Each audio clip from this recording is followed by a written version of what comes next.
Okay, let me welcome our today's chief guest, Mr. Santosh George Kolangara. A warm word of welcome to parents, teachers, and my dear children. It's my privilege to welcome this day's chief guest, Mr. Santosh George Kolangara. No need of any introduction to the legend, Mr. Santosh George Kolangara. Everybody will know him very well. Still, it's my duty to say a few words about Sir. Words are not enough to describe about him. Such an eminent and inspiring personalities with us. We are really blessed. Mr. Santosh is an entrepreneur, traveler, publisher, and media person. He is the founder and managing director of Safari TV, a channel dedicated to travel and history-based programs. Some of the other enterprises he heads are Labour India Publications Limited, Labour India Educational Research Center, and few more. Mr. Santosh, in a very rare achievement, has become the first Indian to be included among a highly selected group of space tourists who will make a suborbital trip in a spaceship as part of space tourism initiative of the UK-based company Virgin Galactic. Mr. Santosh has also directed and produced an English movie, Chandrayaan, based Chandrayaan 1. Adding feather in his cap, Mr. Santosh has won several awards and honor, including Sahitya Academy Award for Best Travelogue. He is also a recipient of awards such as an Asian Television Awards, K.R. Narayan Awards, Kerala Film Critics Award, Yuva Pratibha Award, Soparnika Tirtham Mini Screen Award. Mr. Santosh has traveled to 17 countries. In 13 years, he has filmed 400 episodes of Sancharam, the popular Malayalam travelogue. On behalf of Ahalya family, we are honored to welcome you, sir. Our chairman, sir, honorable chairman, sir, also came to attend the session. Welcome, sir. Welcome, Mr. Santosh. I'm Dr. Gopal, and it's my pleasure to welcome you for this function. It's something, very interesting. I have been watching your programs every time, and even though I thought before I have been traveling all the continents, but now I defeated. I kneel before you, seeing your success story. I stopped traveling now.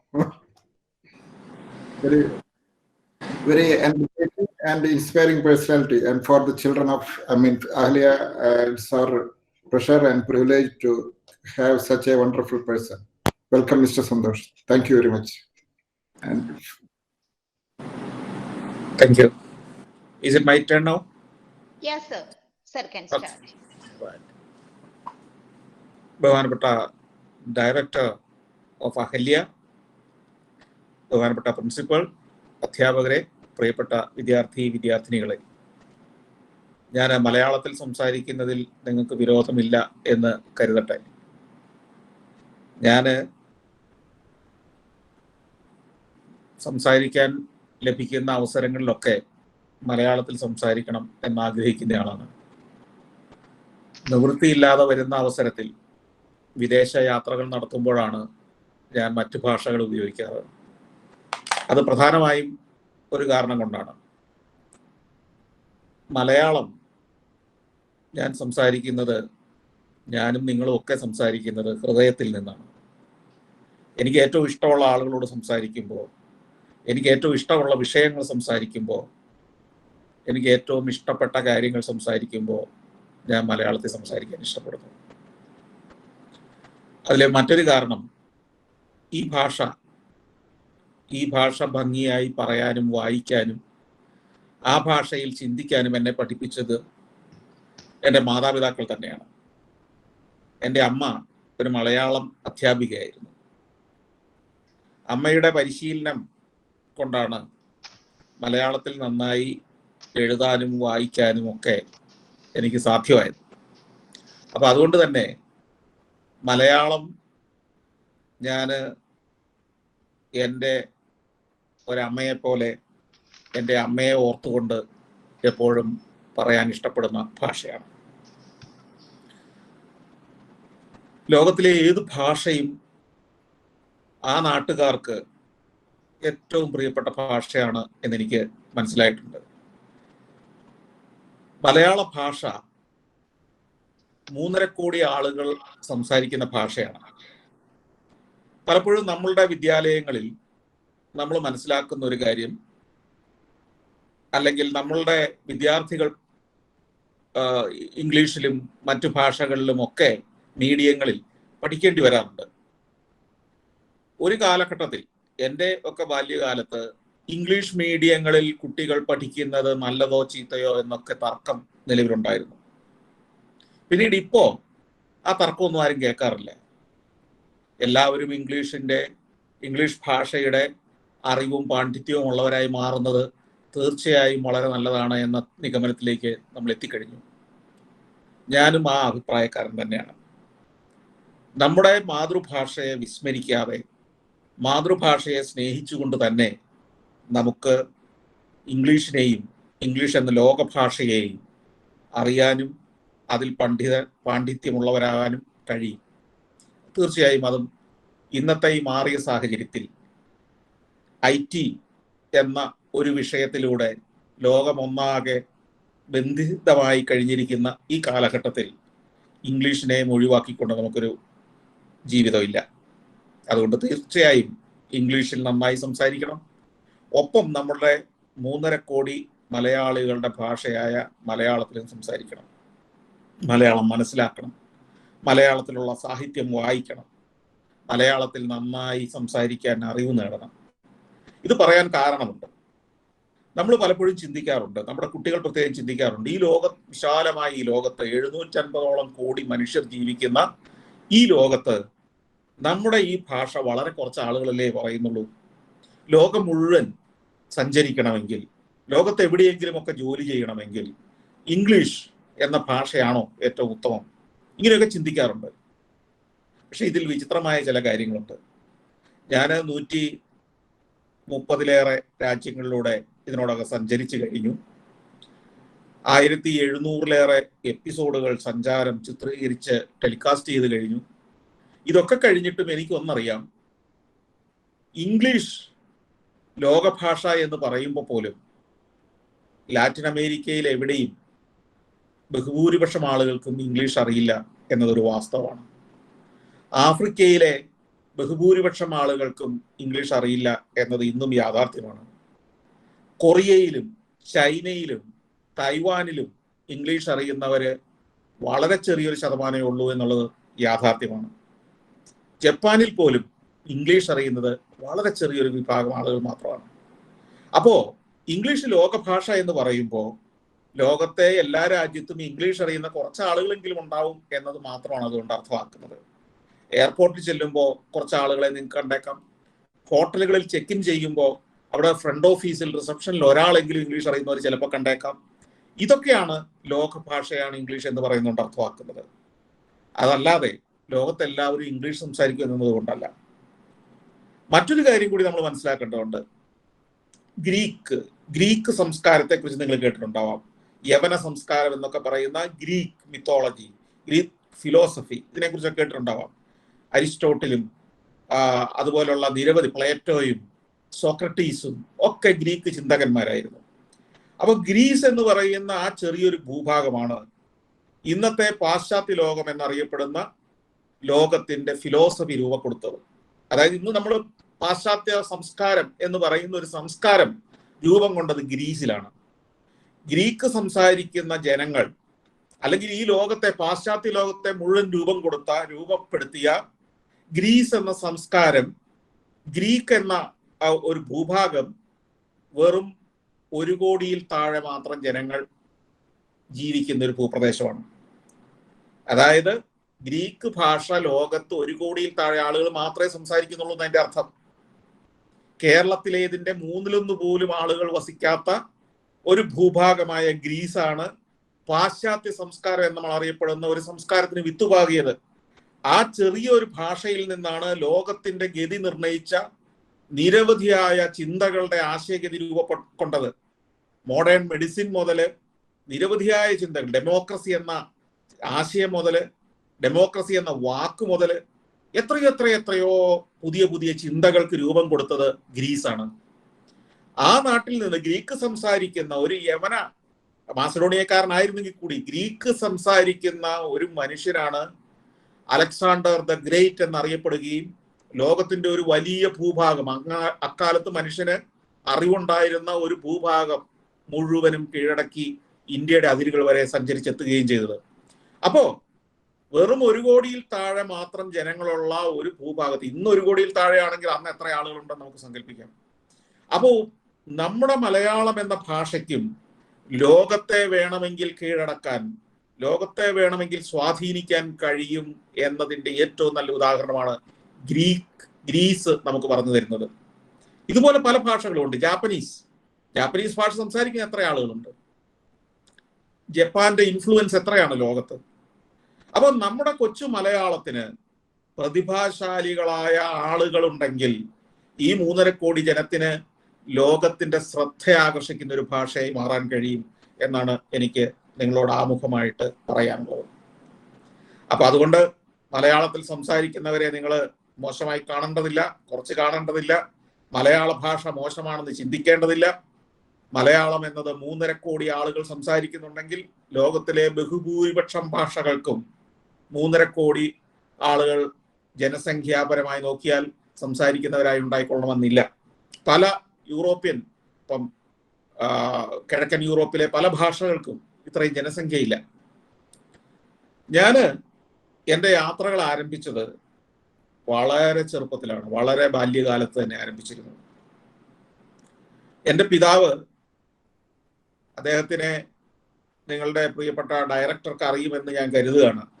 എൻ്റെ പിതാവാണ് എന്നോട് കഴിഞ്ഞ ഒരു 2 ആഴ്ച മുമ്പ് ആവശ്യപ്പെട്ടത് അഹല്യയുടെ ഒരു പരിപാടിയിൽ പങ്കെടുക്കണം എന്ന് എന്നോട് നിർദ്ദേശിച്ച അദ്ദേഹമാണ്.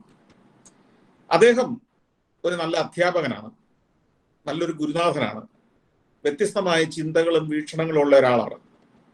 അദ്ദേഹം നിരവധി പഠനയാത്രകൾ അദ്ദേഹത്തിന്റെ വിദ്യാർത്ഥികൾക്ക് വേണ്ടി നടത്തുമായിരുന്നു. എൻ്റെ ഓർമ്മകളിലുള്ള എൻ്റെ ബാല്യകാലത്തെല്ലാം വർഷത്തിൽ 1-2 പഠനയാത്രകൾ അദ്ദേഹത്തിന്റെ വിദ്യാലയത്തിലെ, അദ്ദേഹം അന്നൊരു പാരലൽ കോളേജാണ് നടത്തുന്നത്. ഇന്നത്തെ കുട്ടികൾക്ക് പാരലൽ കോളേജ് എന്താണെന്ന് അറിയണമെന്നില്ല. അന്നൊക്കെ 10ാം ക്ലാസ്സിലൊക്കെ പഠിക്കുന്ന കുട്ടികൾ നിരവധി പേര് പരീക്ഷയിൽ തോറ്റുപോകും. ഈ തോറ്റുപോയ കുട്ടികൾ വീണ്ടും ഒരിക്കൽ കൂടി പരീക്ഷ എഴുതാം അവർക്ക്. അത് സെപ്റ്റംബർ മാസത്തിലും മാർച്ച് മാസത്തിലും വീണ്ടും ഓരോ പരീക്ഷകളുണ്ട്. ആ സമയത്ത് വേണമെങ്കിൽ എഴുതാം. അപ്പൊ ഈ തോറ്റ കുട്ടികളെല്ലാം വീണ്ടും പോയി പഠിച്ച് പരീക്ഷ എഴുതാൻ, അവർക്ക് ആ സ്കൂളുകളിൽ പോയി പരീക്ഷ എഴുതാൻ പറ്റില്ല, പഠിക്കാൻ പറ്റില്ല. അപ്പൊ അതിനുവേണ്ടി ചില പരിശീലന കേന്ദ്രങ്ങൾ ആരംഭിക്കും, ട്യൂഷൻ സെന്ററുകൾ എന്ന് പറയുന്നത് പോലെ തന്നെ. അന്ന് 70കളിലും 80കളിലും ഒക്കെ കേരളത്തിൽ വളരെ പ്രചാരം നേടിയ ഒരു പ്രസ്ഥാനമായിരുന്നു പാരലൽ കോളേജുകൾ. പാരലൽ ആയി അത് പ്രവർത്തിച്ചിരുന്നത് കൊണ്ടാണ് ട്യൂട്ടോറിയൽ കോളേജുകൾ എന്നും അതിന് പറഞ്ഞിരുന്നു. അപ്പൊ അത്തരത്തിലൊരു ട്യൂട്ടോറിയൽ പാരലൽ കോളേജ് എൻ്റെ പിതാവ് നടത്തിയിരുന്നു എൻ്റെ ഈ ഗ്രാമത്തില്. അവിടെ ധാരാളം കുട്ടികൾ അക്കാലത്ത് പഠിച്ചിരുന്നു. കാരണം അക്കാലത്ത് തോക്കുന്ന കുട്ടികളുടെ എണ്ണം വളരെ കൂടുതലായിരുന്നു. അന്ന് 10ാം ക്ലാസ്സിലൊക്കെ 30% ഒക്കെയാണ് കുട്ടികൾ ജയിക്കുന്നത്. ബാക്കി 70% പേരും തോറ്റു പോകുമായിരുന്നു. തോക്കുന്നതിൽ വലിയൊരു ശതമാനം ആളുകൾ പഠനം തന്നെ ഉപേക്ഷിച്ച് മറ്റു പല പണികൾക്ക് പോകും. അല്ലാത്തവര് ഒരിക്കൽ കൂടി പരീക്ഷ എഴുതാൻ ശ്രമിക്കും. അങ്ങനെ വരുന്ന കുട്ടികളൊക്കെ എൻ്റെ ഗ്രാമത്തിലും പരിസര ഗ്രാമങ്ങളിലും ഒക്കെ ഉള്ളവര് എൻ്റെ പിതാവിന്റെ ശിഷ്യന്മാരായി ഇവിടെ വന്ന് കൂടും. അങ്ങനെ അവരെ എങ്ങനെയെങ്കിലുമൊക്കെ ജയിപ്പിച്ചു വിടുക എന്നത്, പഠിപ്പിച്ച് മിടുക്കരാക്കി വിടുക എന്നുള്ളതായിരുന്നു എൻ്റെ പിതാവിന്റെ അക്കാലത്തെ ഏറ്റവും വലിയ ദൗത്യം. അത് അദ്ദേഹം ഭംഗിയായി ചെയ്തിരുന്നതുകൊണ്ട് ധാരാളം കുട്ടികളെ ലഭിച്ചു. അപ്പൊ ഇങ്ങനെ തോറ്റ കുട്ടികള് ജയിക്കാൻ വേണ്ടി, പഠിക്കാൻ വേണ്ടി വരുന്ന ഒരു വിദ്യാലയമായിട്ട് കൂടി അദ്ദേഹം അവരുമായി പഠനയാത്രകൾ നടത്തുമായിരുന്നു. സാധാരണ സ്കൂളുകളിൽ പോലും പഠനയാത്രകൾ അധികം അസുലഭമായിരുന്ന ഒരു കാലത്ത് ഒരു പാരലൽ കോളേജ് പഠനയാത്ര നടത്തുക എന്നത് തികച്ചും വിചിത്രമായിരുന്നു. അപ്പൊ ഇത്തരം പഠനയാത്രകളിൽ ഞങ്ങളെയും പങ്കെടുപ്പിക്കും. ഞങ്ങളെന്ന് പറഞ്ഞാൽ എന്നെയും എൻ്റെ സഹോദരിമാരെയും അക്കാലത്ത് അദ്ദേഹം ഈ പഠനയാത്രകളിൽ ഉൾപ്പെടുത്തും, അദ്ദേഹത്തിന്റെ കുട്ടികളോടൊപ്പം, സ്റ്റുഡൻസിനോടൊപ്പം. അങ്ങനെയാണ് ഞാൻ ആദ്യമായി ദക്ഷിണേന്ത്യയിലെ എല്ലാ പ്രദേശങ്ങളിലേക്കും യാത്ര ചെയ്യുന്നത്. ഏതാണ്ട് 10 വർഷത്തോളം പല പല യാത്രകൾ നടത്തിയതായി എനിക്ക് ഓർമ്മയുണ്ട്. അങ്ങ് ഗോവയും തിരുപ്പതിയും ഒക്കെ, മഹാരാഷ്ട്രയുടെ അതിർത്തി വരെ, അല്ലെങ്കിൽ ഹൈദരാബാദിൽ ഒക്കെ യാത്ര ചെയ്ത നാളുകൾ ഞാൻ നന്നായിട്ട് ഓർമ്മിക്കുന്നുണ്ട്. ഈ യാത്രകൾ നടത്തി കഴിഞ്ഞ് തിരിച്ചു വന്നാൽ ഞങ്ങൾക്ക് ഒരു ജോലി ഉണ്ടായിരുന്നു. അദ്ദേഹത്തിന് ഒരു യാത്രാ വിവരണം എഴുതി നൽകണം. വളരെ വിശദമായി ആ യാത്രയുടെ അനുഭവങ്ങളും കഥകളും മുഴുവൻ കൃത്യമായി എഴുതി അദ്ദേഹത്തിന് സമർപ്പിക്കണം. ഇത് കൊടുത്തെങ്കിൽ മാത്രമേ അടുത്ത യാത്രയിൽ ഞങ്ങളെ പങ്കെടുപ്പിക്കൂ. അപ്പൊ അത്തരത്തിലുള്ള ഒരു പരിശീലനം എനിക്ക് പിന്നീട് വളരെ പ്രയോജനപ്പെട്ടു. അന്നതൊക്കെ വലിയ വിഷമം പിടിച്ച കാര്യമായിരുന്നു. ബാക്കി കുട്ടികളൊക്കെ യാത്ര ചെയ്യുന്നു, അവർ ഭക്ഷണം കഴിക്കുന്നു, കാഴ്ചകൾ കാണുന്നു, ആഘോഷിക്കുന്നു, തിരിച്ചു വരുന്നു, പാട്ടുപാടുന്നു, എൻജോയ് ചെയ്ത് തിരിച്ചു വരുമ്പോ ഞങ്ങള് എഴുത്താണ്. ബസ്സിലിരുന്നു എഴുതും, വീട്ടിൽ വന്നാലും എഴുതും, എത്ര എഴുതിയാലും ശരിയാവില്ല, വീണ്ടും വീണ്ടും എഴുതി ഫാദറിന് അച്ഛനെ കൊണ്ടുപോയി സമർപ്പിക്കും. അദ്ദേഹം അത് വാങ്ങി വായിച്ച് ചിലപ്പോൾ തിരുത്തലുകൾ നിർദ്ദേശിക്കും. പിന്നീട് ഞാനൊരു ഹൈസ്കൂൾ വിദ്യാർത്ഥിയൊക്കെ ആയപ്പോഴേക്കും എൻ്റെ ആഗ്രഹങ്ങൾ മാറി. എനിക്ക് ടെലിവിഷൻ എന്ന ഇൻഡസ്ട്രിയിൽ പ്രവർത്തിക്കണം എന്ന ആഗ്രഹമുണ്ടായി. കാരണം ഞാൻ ഹൈസ്കൂളിലൊക്കെ പഠിക്കുന്ന കാലത്താണ് കേരളത്തിൽ, ഇന്ത്യയിലും തന്നെ ടെലിവിഷൻ വലിയ പ്രചാരം നേടുന്നത്. അതിനു മുമ്പൊന്നും ടെലിവിഷൻ ആരും കണ്ടിട്ടില്ല. ഞാൻ 8ാം ക്ലാസ്സിലും 9ാം ക്ലാസ്സിലും ഒക്കെ പഠിക്കുമ്പോഴാണ് കേരളത്തിൽ മലയാളത്തിൽ സംപ്രേഷണം ആരംഭിക്കുന്നതും കേരളത്തിലെ ധാരാളം ആളുകൾ ടെലിവിഷൻ കാണാൻ ആരംഭിച്ചതും. ഞങ്ങളുടെ ഒരു ഗ്രാമത്തില് ഒരു വീട്ടിലെ അന്ന് ടെലിവിഷൻ ഉണ്ടായിരുന്നുള്ളൂ. പിന്നീട് എത്രയോ വർഷം കഴിഞ്ഞിട്ടാണ് എൻ്റെ വീട്ടിലൊക്കെ ടെലിവിഷൻ ഉണ്ടാവുന്നത്. അതൊരു ബ്ലാക്ക് ആൻഡ് വൈറ്റ് ചെറിയ TV ആയിരുന്നു. ഇത് അത്ഭുതത്തോടെ പോയി ഞങ്ങളൊക്കെ കാത്തിരിക്കുമായിരുന്നു ഇതിലെ ദൃശ്യങ്ങൾ വരാൻ വേണ്ടി. ഈ ദൃശ്യങ്ങൾ വൈകുന്നേരം 6 മണിയാവുമ്പോൾ ദൂരദർശന്റെ ഒരു ലോഗോ വളരെ പ്രശസ്തമായ ഒരു സംഗീതത്തിന്റെ അകമ്പടിയോടെ ഇങ്ങനെ കറങ്ങി കറങ്ങി തെളിഞ്ഞു വരും. അത് മുതല് സ്റ്റേഷൻ പൂട്ടുന്നത് വരെ ഞങ്ങൾ ഇതിന്റെ മുമ്പിലിരിക്കും. അതിലെ പ്രധാനമായ പരിപാടി 6 മണിക്ക് ഈ ലോഗോയൊക്കെ വന്നു കഴിഞ്ഞാൽ പിന്നെ വരുന്നത് കൃഷി ദർശൻ എന്ന് പറഞ്ഞൊരു പരിപാടിയാണ്. അത് ഹിന്ദിയിലാണ്, മലയാളത്തിലും അല്ല. ഹിന്ദിയിലുള്ള കൃഷി ദർശൻ എന്നൊരു പരിപാടി. അതിൽ പല ദിവസങ്ങളിലും പച്ചക്കറി നടുന്നത്, മാവ് കുഴിച്ചു വയ്ക്കുന്നത്, മരം നടുന്നത് ഇതൊക്കെ ആയിരിക്കും. ഞങ്ങളുടെ ഗ്രാമത്തിൽ, ഞങ്ങളുടെ വീട്ടിൽ ഞങ്ങൾ നിരന്തരം ചെയ്യുന്ന ജോലികളാണ് ഇതൊക്കെയെങ്കിലും ഇത് എന്തോ ആദ്യമായി കാണുന്ന ഒരു അത്ഭുതം പോലെ ഞങ്ങളുടെ ഗ്രാമത്തിലുള്ളവരെല്ലാം ഈ ഗ്രാമത്തിലെ ഒരു ടിവിയുടെ മുന്നിൽ വന്നിരുന്ന് അത്ഭുതത്തോടെ കാണുന്ന ഒരു കാലം ഉണ്ടായിരുന്നു. ഈ മാവ് നടുന്നത് കാണാൻ സ്ഥിരം റബ്ബർ തൈ നടുകയും തെങ്ങ് കുഴിച്ചു വയ്ക്കുകയും ചെയ്യുന്ന കർഷകരും അത്ഭുതത്തോടെ വന്ന് കണ്ടിരിക്കും. അപ്പോ ടെലിവിഷൻ എങ്ങനെയാണ് ആളുകളെ സ്വാധീനിക്കുന്നതെന്ന്, അത്ഭുതപ്പെടുത്തുന്നതെന്ന് ഞാൻ ഇതിലൂടെ തിരിച്ചറിയുകയായിരുന്നു. ഈ സാധാരണ മനുഷ്യരെ, ഗ്രാമീണ മനുഷ്യരെ, സാധാരണക്കാരായ ചെറിയ മനുഷ്യരെ ഈ ടെലിവിഷൻ വലിയ സ്വാധീനമായി മാറും നാളെ എന്നൊരു തോന്നൽ എനിക്കുണ്ടായി.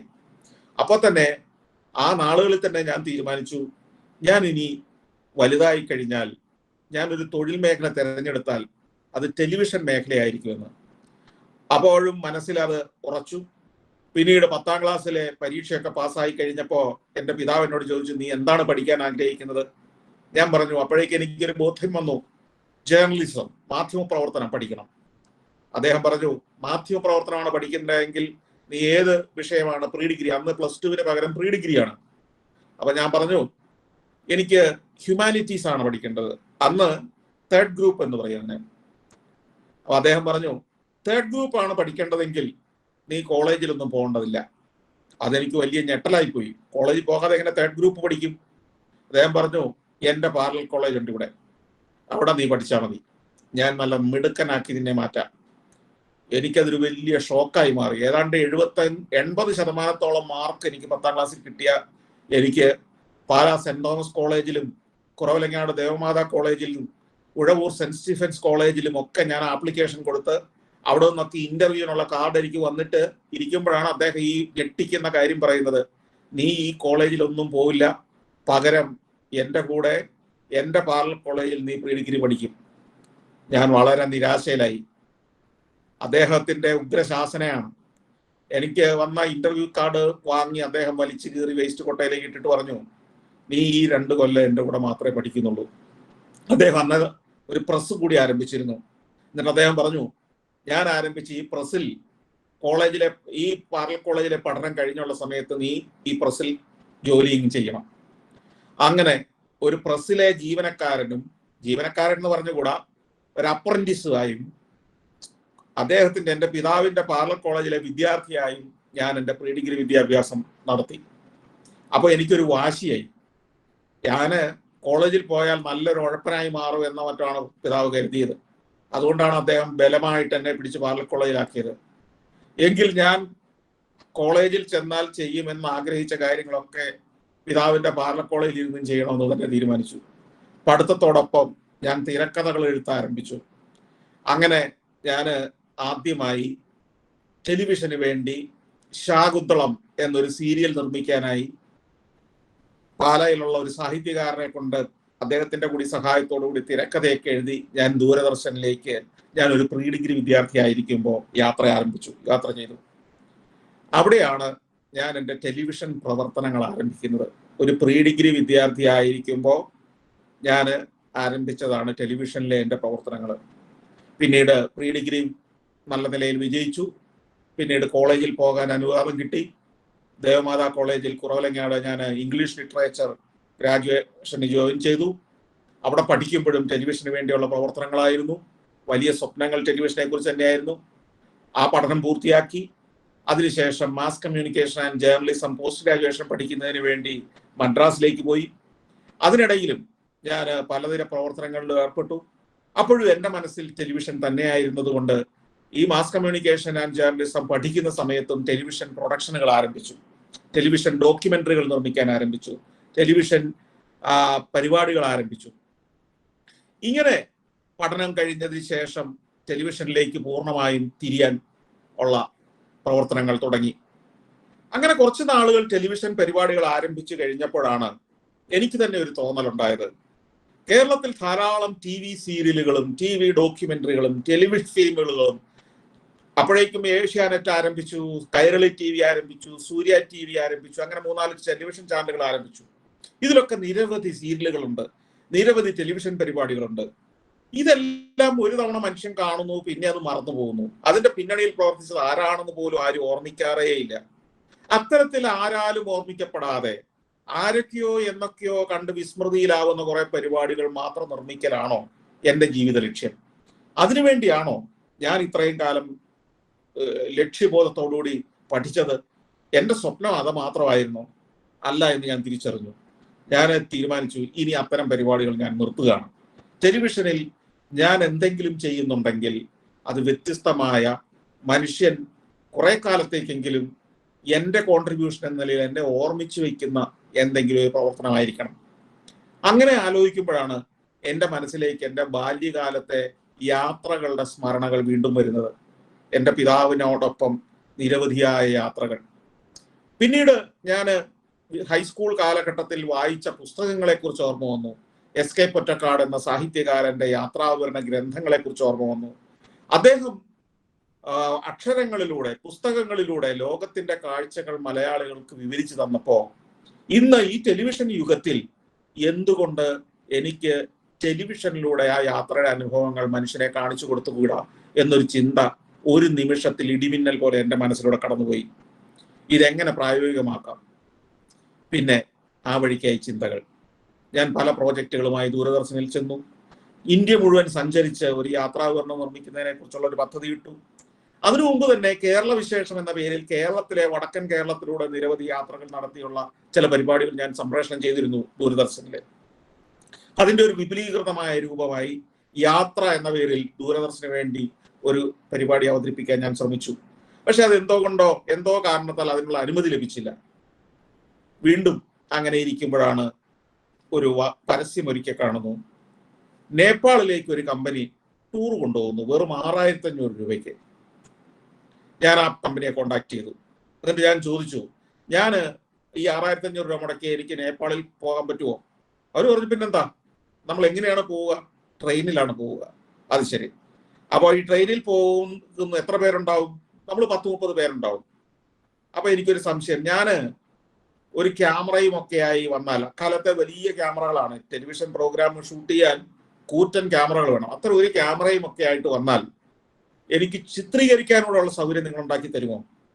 അപ്പൊ ആ ടൂർ നടത്തുന്ന കമ്പനിയുടെ ഉടമ ശ്രീ നരേന്ദ്രൻ, ഇപ്പോഴും എൻ്റെ സുഹൃത്താണ്, അദ്ദേഹം പറഞ്ഞു, തീർച്ചയായിട്ടും നിങ്ങൾക്ക് നിങ്ങളുടെ ക്യാമറയായിട്ട് വരാം, ഈ പരിപാടിയുടെ ഇടയ്ക്ക് നമുക്ക് ഷൂട്ട് ചെയ്യാം. അങ്ങനെ അദ്ദേഹം അനുവാദം തന്നു. ഞാൻ ഈ 6500 രൂപയും മുടക്കി 1997 ഒക്ടോബർ 24 ഒരു ട്രെയിനിൽ കൊച്ചിയിൽ നിന്ന് എൻ്റെ ലോകയാത്ര ആരംഭിച്ചു ഈ ക്യാമറയുമായിട്ട്. ആ യാത്രയാണ് പിന്നീട് സഞ്ചാരം എന്നറിയപ്പെട്ട, ഇന്നും നിങ്ങൾക്കറിയാവുന്ന ഒരു ടെലിവിഷൻ പരിപാടിയായി മാറിയത്. ഏതാണ്ട് 12 വർഷം 1997 മുതൽ 2001 വരെ നിരവധി രാജ്യങ്ങളിലൂടെ സഞ്ചരിച്ച് ചിത്രീകരിച്ചെങ്കിലും ഒരു ടെലിവിഷൻ ചാനലിനും ആ പരിപാടി ആവശ്യമുണ്ടായിരുന്നില്ല. അന്ന് ഞാൻ നിർമ്മിച്ച് ഓരോ രാജ്യത്തും പോയി വലിയ പണം മുടക്കി കഷ്ടപ്പെട്ട് ചിത്രീകരിച്ചു കൊണ്ടിരുന്ന എപ്പിസോഡുകൾ ഒരു ടെലിവിഷൻ ചാനലിനും കാണിക്കാനുള്ള ധൈര്യം ഉണ്ടായിരുന്നില്ല. അവരന്ന് കരുതിയത് ഇതൊരു ഡോക്യുമെന്ററിയാണ്, ഇതൊന്നും ആരും കാണില്ല എന്നായിരുന്നു എല്ലാ ചാനലിന്റെയും ആശങ്ക. അങ്ങനെ 4 വർഷം കടന്നുപോയി. എനിക്ക് വലിയ നിരാശയായി. എൻ്റെ പദ്ധതികളൊന്നും വിജയിക്കില്ല എന്ന് ഞാൻ ചിന്തിച്ചു.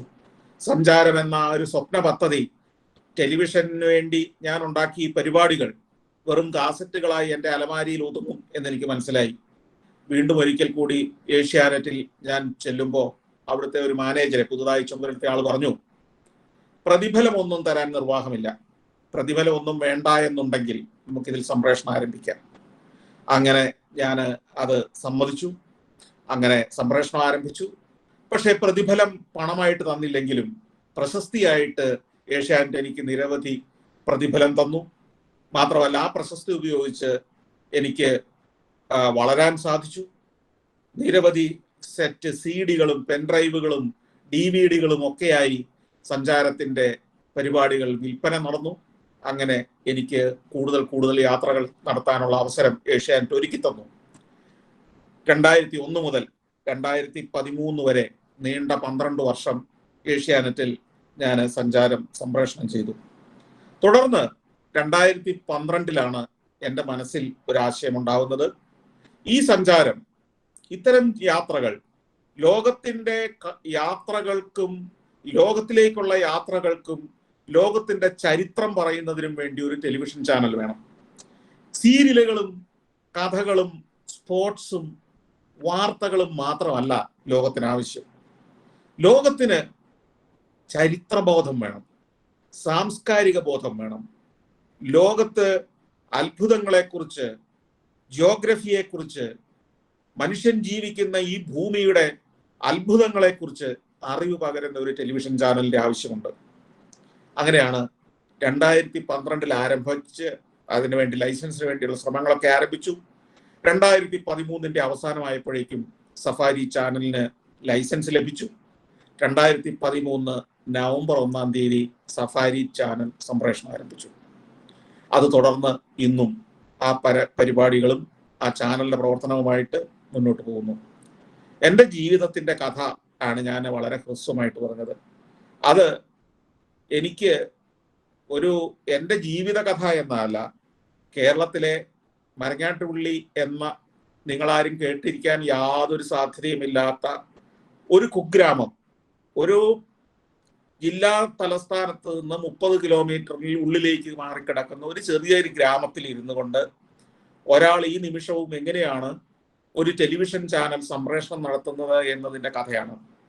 അപ്പോ പാലക്കാട് പോലെ ഒരു സ്ഥലത്ത് സാംസ്കാരികമായും സാമൂഹ്യമായും വളരെ ഉന്നതമായ സാഹചര്യങ്ങളിൽ ജീവിക്കുന്ന ഒരു ജനവിഭാഗത്തിൽപ്പെട്ട നിങ്ങൾക്ക്, കേരളത്തിലെ ഏറ്റവും മികച്ച വിദ്യാലയങ്ങളിൽ ഒന്നിലെ വിദ്യാർത്ഥികളായ നിങ്ങൾക്ക് എത്രയോ വലിയ സ്വപ്നങ്ങളിലേക്ക്, എത്രയോ വലിയ അത്ഭുതങ്ങളിലേക്ക് നടന്നു കയറാൻ സാധിക്കും എന്നതിൻ്റെ തെളിവായി എനിക്ക് പറയാൻ എൻ്റെ ഈ കൊച്ചു ജീവിതത്തിന്റെ കഥ മാത്രമേ ഉള്ളൂ.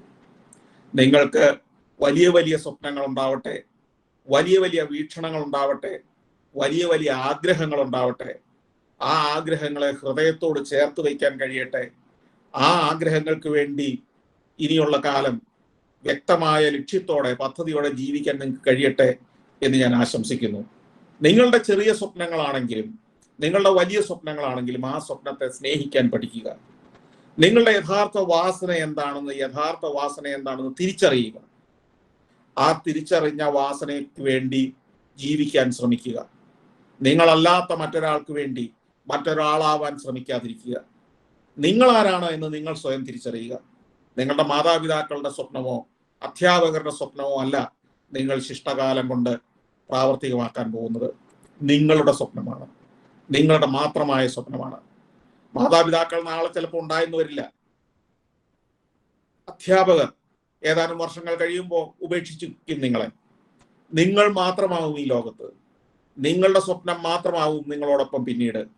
ആ സ്വപ്നങ്ങളെ മുറുകെ പിടിച്ചുകൊണ്ട് ആ സ്വപ്നങ്ങളിൽ എത്തിച്ചേരാനുള്ള ധൈര്യമുണ്ടാവുക, വ്യക്തതയുണ്ടാവുക, വീക്ഷണമുണ്ടാവുക. അത് നിങ്ങൾക്ക് ഓരോരുത്തർക്ക് സാധ്യമാകട്ടെ എന്ന് ഞാൻ ആശംസിക്കുന്നു. നിങ്ങൾക്ക് എന്തെങ്കിലുമൊക്കെ ചോദ്യങ്ങൾ എന്നോട് ചോദിക്കാനുള്ള അവസരമാണ്. എന്നെ ശ്രവിച്ച എല്ലാവർക്കും നന്ദി.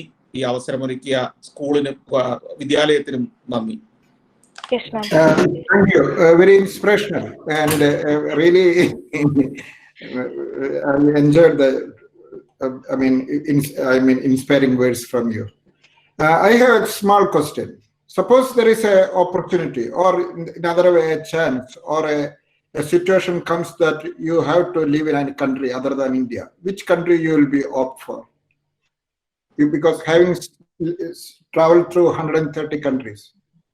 Well, any country because എനിക്ക് ഇതില് ഉള്ളൊരു പ്രശ്നം, ലോകത്ത് ഏത് രാജ്യത്തും ഏത് ഭൂഭാഗത്തും എനിക്ക് ജീവിക്കാൻ സമ്മതമാണ്.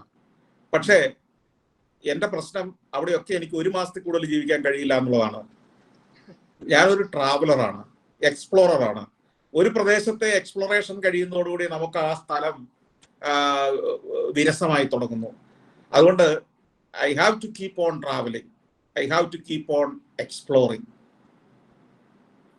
എങ്കിലും there will be നമ്മളെ ഒരു നാഷണാലിറ്റി എന്നൊരു കൺട്രി ഉണ്ടാവില്ല. Country where you have to be a national of. അത് ഏതാ പ്രിഫർ ചെയ്യുക other than India? Other than India, see, എനിക്ക് അതിന് പല മാനദണ്ഡങ്ങളുണ്ട്. ഇപ്പം എനിക്ക് അങ്ങനെ എല്ലാം തികഞ്ഞൊരു രാജ്യം ഒരിടവും എനിക്ക് തോന്നിയിട്ടില്ല. അതാണ് പ്രശ്നം. ഇപ്പൊ ചില സ്ഥലങ്ങളിൽ നമുക്ക് തോന്നും എക്കണോമിക്കലി അല്ലെങ്കിൽ അവിടുത്തെ ഇൻഫ്രാസ്ട്രക്ചർ വൈസ് നല്ലതാണ് എന്ന്. പക്ഷെ അവിടുത്തെ ജനങ്ങൾ വളരെ അരഗന്റ് ആയിരിക്കും. നമുക്ക് നമ്മുടെ അയൽക്കാരൻ അല്ലെങ്കിൽ നമ്മൾ കണ്ടുമുട്ടുന്ന ആളുകളെല്ലാം അരഗന്റായ, നമ്മളോട് പരിഹാസത്തോടെ സമീപിക്കുന്ന, നമ്മൾ അഭയാർത്ഥിയായി ചെന്നതാണ് എന്ന് കരുതുന്ന ഒരു ജനസമൂഹത്തിൽ നമുക്ക് താമസിക്കാൻ ഇഷ്ടമുണ്ടാവില്ല. എന്നാൽ നമ്മളെ വളരെ ആദരവോടെ കാണുന്ന, വളരെ സ്നേഹത്തോടെ കാണുന്ന രാജ്യങ്ങളിൽ പ്രശ്നം അവര് തീരെ ദാരിദ്ര്യത്തിലായിരിക്കും, വലിയ പ്രതിസന്ധിയിലായിരിക്കും, അല്ലെങ്കിൽ അവിടെ ഒരു സുരക്ഷിതത്വം പലപ്പോഴും ഉണ്ടാവില്ല. ഉദാഹരണം പറഞ്ഞാൽ എത്യോപ്യ എനിക്കിഷ്ടമാണ്. എത്യോപ്യയിലെ ഉൾനാടുകളിൽ പോയി ജീവിക്കാൻ എനിക്കിഷ്ടമാണ്. കാരണം അവരുടെ ഫുഡ് നല്ലതാണ്, അവരുടെ കൾച്ചർ വളരെ രസമുള്ളതാണ്, അവിടുത്തെ നേച്ചർ കേരളത്തിലെ ഏതാണ്ടൊക്കെ സമാനമാണ്. എനിക്ക് എത്യോപ്യൻ മനുഷ്യരെ വളരെ ഇഷ്ടമാണ്. പക്ഷെ പ്രശ്നം ചില സമയത്ത് ഇവരുടെ ഗോത്രങ്ങൾ തമ്മിൽ വലിയ അടിയുണ്ടാകും. അഫാർ ഗോത്രവും മറ്റേ ഒറോമിയ ഗോത്രവും ഒക്കെ തമ്മിലുള്ള ക്ലാഷുകൾ ഉണ്ടാവും. അപ്പോ അത് നമ്മൾക്ക് ചെറിയ പ്രശ്നം ഉണ്ടോ എന്ന് ചോദിച്ചാൽ നമുക്കൊരു സുരക്ഷിതത്വത്തിന്റെ പ്രശ്നമുണ്ട്.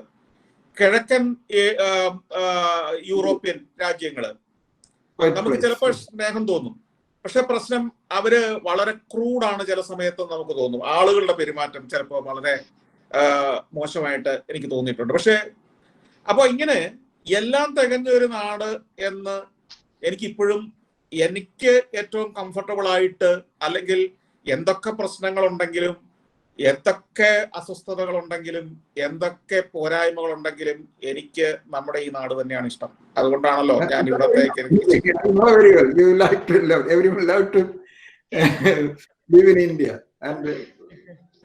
West or East, India is the best, we usually say. I am talking a very highly hypothetical condition. In a situation comes, you have to live. There will be, despite all the odds and all the adverse conditions, you are forced to select a country. Montenegro, maybe. Montenegro. Yeah. I have visited there when Montenegro was not there. It was still Yugoslavia. Now Yugoslavia becomes 6 or 7. 7. I think 6. 6, I think. Yeah, 6. So recently they were split from Serbia. Year 2000. Yeah. No. 2005 or 6. Bosnia. After the Bosnian War only, there is a word in English called balkanization. Yeah, right. So I visited there in year 2000. When it was still one country. I like a place called Kotor in Montenegro. That is one of the favorite place. Okay, Montenegro. See, Balkan countries are not so simple. You are interested in history. the entire world. They control they decide the destiny of the world. First World War started from there, and the cause of Second World War is the First World War itself. So that means both the world wars, the origin is Balkan. Yeah. So we cannot underestimate. They decided the destiny of the world. Yeah, definitely. But ഇടക്കാലത്ത് ചില അവരുടെ പ്രസക്തി വളരെ കുറഞ്ഞു പോയി എന്നുള്ളതേ ഉള്ളൂ. അല്ല, ഇപ്പോഴും ഇവര് സെർബിയൻസ്, അവരുടെ ഒരു പേഴ്സണാലിറ്റി അങ്ങനെയാണ്. Very okay. Anyway, this not the venue to discuss such things. പിന്നീട് I am interested to meet you one day some other time. I will definitely. Thank you. If some children or teachers want. Question is children, it's time for the okay. Sir, I have a doubt. Yes. നമ്മൾ ഓരോ യാത്രകളും പോകുമ്പോ എന്തെങ്കിലും ഒരു പ്രശ്നം ഉണ്ടാവാണ്ടിരിക്കില്ല. അപ്പൊ സാറിന് അങ്ങനെ വല്ല പ്രശ്നങ്ങളും ഉണ്ടായിട്ടുണ്ടോ? പ്രശ്നങ്ങൾ നിരന്തരം ഉണ്ടാവും. നമ്മൾ പ്രശ്നങ്ങൾക്ക് വേണ്ടി ഇങ്ങനെ കാത്തിരിക്കുകയാണ്. എൻ്റെ ടെലിവിഷൻ പരിപാടികളിൽ 2 പരിപാടികളാണ് ഈ യാത്രകൾ കൊണ്ടുണ്ടാവുന്നത്. ഒന്ന് സഞ്ചാരം എന്നൊരു പരിപാടി, അത് നിങ്ങൾ കണ്ടിട്ടുണ്ടാവാൻ ചിലപ്പോ. ടെലിവിഷനിൽ ഒരാൾ യാത്ര ചെയ്യുന്നു, അപ്പൊ കാണുന്ന കാഴ്ചകളൊക്കെ അവതരിപ്പിക്കുന്നു. രണ്ടാമതൊരു പരിപാടിയുണ്ട്, സഞ്ചാരിയുടെ ഡയറിക്കുറിപ്പുകൾ എന്ന് പറഞ്ഞ്. ഈ സഞ്ചാരിയുടെ ഡയറിക്കുറിപ്പുകൾ എന്ന പരിപാടി ഉണ്ടായത് തന്നെ സഞ്ചാരം ഷൂട്ട് ചെയ്യാൻ പോയപ്പോൾ ഉണ്ടായ പ്രശ്നങ്ങളുടെ കഥ പറയാൻ വേണ്ടി തന്നെ തുടങ്ങിയതാണ്. അപ്പോ എൻ്റെ ചാനലിന്റെ ഒരു പ്രധാന പരിപാടി തന്നെ സഞ്ചാരം ഷൂട്ട് ചെയ്യാൻ പോയപ്പോൾ ഉണ്ടായ പ്രശ്നങ്ങളുടെ കഥ പറയലാണ്. അപ്പൊ ആ പ്രശ്നങ്ങൾ ഉണ്ടായില്ലെങ്കിൽ ആ ചാനൽ ഇല്ലാന്നർത്ഥം, ആ പരിപാടി ഇല്ലാന്നർത്ഥം. അപ്പൊ പ്രശ്നങ്ങളുണ്ട്. ആ പ്രശ്നങ്ങളെ നമ്മൾ എൻജോയ് ചെയ്യും, നമ്മൾ അതിനെ അതിജീവിക്കുമ്പോൾ. നിങ്ങൾ സത്യത്തിൽ ഫുട്ബോൾ കളിക്കുമ്പോൾ ഒരു പ്രശ്നമല്ലേ നിങ്ങൾ നേരിടുന്നത്? നിങ്ങൾ ചെസ് കളിക്കുമ്പോൾ ഒരു പ്രശ്നമല്ലേ നേരിടുന്നത്? പ്രശ്നമായതുകൊണ്ട് എന്നാൽ ചെസ് കളിക്കണ്ടെന്ന് നിങ്ങൾ ആരെങ്കിലും വെക്കുവോ? കാരണം അപ്പുറത്തെ സൈഡിൽ ഇരിക്കുന്ന നിങ്ങളുടെ ഓരോ കരുക്കളെയും വെട്ടി വെട്ടി വെട്ടി പോവുകയാണ്. അതൊരു പ്രശ്നമാണ്. അതിനെ വെട്ടുക എന്നുള്ളതാണ് നിങ്ങളുടെ. ഇത് തന്നെയാണ് ലൈഫും ട്രാവലും എല്ലാം. അപ്പൊ നമ്മൾ ഒന്നെങ്കിൽ ചെസ് കളിക്കേണ്ടെന്ന് വെക്കണം, കളിക്കാനിരുന്നാൽ നമ്മൾ പ്രശ്നത്തെ നേരിടാൻ തയ്യാറാവണം. അപ്പൊ പ്രശ്നത്തിൽ നിന്ന് ഒളിച്ചോടലല്ല ലൈഫ്, യാത്രയും അതല്ല. നമുക്ക് പ്രശ്നങ്ങൾ ഉണ്ടാവും തന്നെ തിരിച്ചറിഞ്ഞുകൊണ്ട് അതിലേക്ക് ഇറങ്ങുകയും ആ കളിയിൽ നമ്മൾ ജയിക്കുന്നു എന്ന് ഉറപ്പുവരുത്താൻ പറ്റുന്ന രീതിയിൽ കളിക്കാൻ പഠിക്കുകയും വേണം. അതാണ് യാത്രകളിലൂടെ നമ്മൾ പഠിക്കുന്നത്. യാത്ര മാത്രമല്ല, ജീവിതം തന്നെ അങ്ങനെയാണ്. അപ്പൊ അതുകൊണ്ട് ഈ പ്രശ്നങ്ങൾ ഓരോ യാത്രയ്ക്ക് മുമ്പ് ഉണ്ടാവും എന്നുള്ള പ്രതീക്ഷയോടെ ഞാൻ അങ്ങനെ ആണ് യാത്ര ആരംഭിക്കുന്നത്. Thank you sir. നമസ്കാരം സർ. എന്റെ പേര് ആദിത്യ ജ്യോതി. ക്ലാസ് 12 സയൻസിലാണ് പഠിക്കുന്നത്. എന്റെ ഡൗട്ട്, ഈ ജേർണലിസത്തിലും പിന്നെ ഈ എക്സ്പ്ലോറേഷൻ എന്ന ഫീൽഡില് സ്ത്രീ പ്രാതിനിധ്യം ചെറിയ ചുവടുകൾ മാത്രമേ വെച്ചിട്ടുള്ളൂ. സ്ത്രീകളുടെ പ്രശ്നങ്ങൾക്ക് ഇതുവരെ ഒരു അറുതി കണ്ടെത്തിയിട്ടില്ല. അപ്പോ ഈ സാഹചര്യത്തിന് കാരണങ്ങൾ എന്തെല്ലാം? ഇതിനായിട്ടുള്ള പ്രതിവിധി എന്താണ് സർ? സ്ത്രീകൾക്ക് അങ്ങനെ പ്രശ്നങ്ങള് പ്രതിവിധി കണ്ടെത്താൻ പറ്റാത്ത എന്താണുള്ളത്? ഇപ്പോ ഞാൻ ലോകയാത്ര നടത്തുമ്പോൾ എൻ്റെ യാത്രകളിലെല്ലാം ഈക്വൽ നമ്പറോ അല്ലെങ്കിൽ അതിൽ കൂടുതലോ സ്ത്രീകൾ എൻ്റെ കൂടെ യാത്ര ചെയ്തിട്ടുണ്ട്. അതായത് ഞാൻ ഒരിക്കല് ഒരു ഉദാഹരണം പറയാം. ഞാൻ ഒരിക്കൽ അന്റാർട്ടിക്കയിലേക്ക് യാത്ര പോയി. അന്റാർട്ടിക്ക നിങ്ങൾക്കറിയാം സതേൺ ഭൂഭാഗമാണ്. അവിടേക്ക് സാധാരണഗതിയിൽ വിമാന സർവീസ് ഇല്ല, കപ്പൽ സർവീസ് ഇല്ല. ചില എക്സ്പ്ലോറേഷൻ ടൂറുകൾ ഇടയ്ക്ക് വല്ലവരൊക്കെ നടത്തുന്നതേ ഉള്ളൂ. ഞാൻ അവിടേക്ക് പോയത് അലേഹോ കോൺട്രാറസ് എന്ന് പറയുന്ന ഒരു ചിലിയൻ പര്യവേഷകന്റെ കൂടെയാണ്. അദ്ദേഹത്തെ ഒരിക്കൽ ഞാൻ ഇന്റർനെറ്റിലൂടെ തന്നെയാണ് പരിചയപ്പെടുന്നത്. അദ്ദേഹമായിട്ട് സൗഹൃദമായി. അദ്ദേഹത്തോട് പറഞ്ഞു, ഇനി എന്നാണ് അന്റാർട്ടിക്കയ്ക്ക് പോകുന്നത്? അപ്പൊ ഞാനും കൂടെ വരാം. അദ്ദേഹം പറഞ്ഞു, ഞാനിങ്ങനെ കൂടുതൽ ആളുകളെ നോക്കുന്നുണ്ട്, ഒരു 7-8 പേരുണ്ടെങ്കിൽ നമുക്കൊരു വിമാനം വാടകയ്ക്ക് എടുത്തിട്ട് പോകാം. ചെറിയ വിമാനം, 8 പേർക്ക് പോകാവുന്ന ഒരു വിമാനം വാടകയ്ക്ക് എടുക്കുക. അപ്പൊ അതാകുമ്പോൾ നമുക്ക് 8 പേർക്ക് കൂടെ ഷെയർ ചെയ്ത് പൈസ എടുക്കാം. ഐസിൽ പോയി ലാൻഡ് ചെയ്യുന്ന ഒരു വിമാനം വേണം. അങ്ങനെ ഞങ്ങള് ഒരു 6-7 മാസം കാത്തിരുന്നു. അങ്ങനെ ഞങ്ങൾക്ക് 8 പേരെ കിട്ടി. ഈ 8 പേരിൽ ഞങ്ങൾ 3 ആണുങ്ങളും ബാക്കി 5 സ്ത്രീകളുമായിരുന്നു. ഞങ്ങള് ഈ വിമാനത്തിൽ അന്റാർട്ടിക്കയിൽ പോയി അവിടെ അന്റാർട്ടിക്കയിലെ ചിലിയൻ ബേസിലെ ഒരു ചെറിയ കണ്ടെയ്നർ, നിങ്ങൾ ലോറിയെ കൊണ്ടുവന്ന കണ്ടെയ്നർ കണ്ടിട്ടുണ്ടല്ലോ, ആ കണ്ടെയ്നറിന്റെ മാത്രം വലിപ്പമുള്ള ഒരു ചെറിയ മുറിക്കകത്താണ് ഞങ്ങൾ ഈ 8 പേരും താമസിക്കുന്നത്. അതിനകത്ത് കിടക്കണം. ഈ 8 പേരെന്ന് പറയുന്നത് ഈ 5 സ്ത്രീകളും 3 പുരുഷന്മാരുമാണ് ഈ ചെറിയൊരു കണ്ടെയ്നറിനകത്ത് കിടന്നുറങ്ങുന്നത്. ഞങ്ങൾ 6 ദിവസം താമസിച്ചു, തിരിച്ചു പോന്നു. ഞാൻ ചെയ്ത ആക്ടിവിറ്റികളെല്ലാം അവര് ചെയ്തു. അവര് ചെയ്ത ആക്ടിവിറ്റീസ് എല്ലാം ഞാനും ചെയ്തു. മഞ്ഞിലൂടെ നടന്നു, പെൻഗിനെ കാണാൻ പോയി, സീലയണുകളെ കാണാൻ പോയി, ബോട്ടിൽ യാത്ര ചെയ്തു, അന്റാർട്ടിക്കയുടെ കടലിലൂടെ എന്തൊക്കെ ആക്ടിവിറ്റീസ് ഉണ്ടോ അത്. ഇതെങ്ങനെയാണ് ആ സ്ത്രീകൾക്ക് സാധ്യമാകുന്നത്? എങ്ങനെയാണ് ഇവിടുത്തെ സ്ത്രീകൾക്ക് പിന്നെ എന്താണ് തടസ്സം? ഇത് മെന്റൽ ബ്ലോക്ക് മാത്രമാണ്. രണ്ടാമതായി വേറൊരു ഉദാഹരണം പറയാം. ലക്ഷ്മി എന്നൊരു പാലക്കാട്ടുകാരിയുണ്ട്, പെൺകുട്ടി. അവള് സഫാരി ചാനലിൽ വന്ന അവളുടെ യാത്രയുടെ കഥകൾ പറഞ്ഞിട്ടുണ്ട്. അവൾ ഒറ്റയ്ക്ക് ഒരു ബൈക്കിൽ ഇന്ത്യ മുഴുവൻ സഞ്ചരിച്ച ഒരു പെൺകുട്ടിയാണ്. കഴിഞ്ഞ വർഷം മലയാളി പെൺകുട്ടി, പാലക്കാട്ടുകാരി പെൺകുട്ടി. ഒരു ബുദ്ധിമുട്ടും അവർക്ക് ഉണ്ടായില്ലെന്ന് മാത്രമല്ല, ഓരോ അറിയാത്ത ഗ്രാമങ്ങളിൽ പോലും അവൾക്ക് സ്വീകാര്യതയും സ്വീകരണവും ലഭിച്ചു. അപ്പോ നമ്മളെ പറഞ്ഞ് പഠിപ്പിക്കുകയാണ്. ഈ ചോദ്യം പോലും കുട്ടിക്ക് ആരോ എഴുതി തന്നതാണെന്ന് എനിക്കറിയാം. ഈ ചോദ്യങ്ങൾ മനസ്സിലുണ്ടാവരുത്. ഇങ്ങനെ നമുക്കെല്ലാവർക്കും തുല്യ അവകാശമുള്ള ഭൂമിയിൽ, തുല്യ അവസരങ്ങളുള്ള ഭൂമിയിൽ, ബോൾഡ് ആൻഡ് ബ്രേവ് ആയ ആളുകൾക്കുള്ളതാണ് ഈ ലോകം.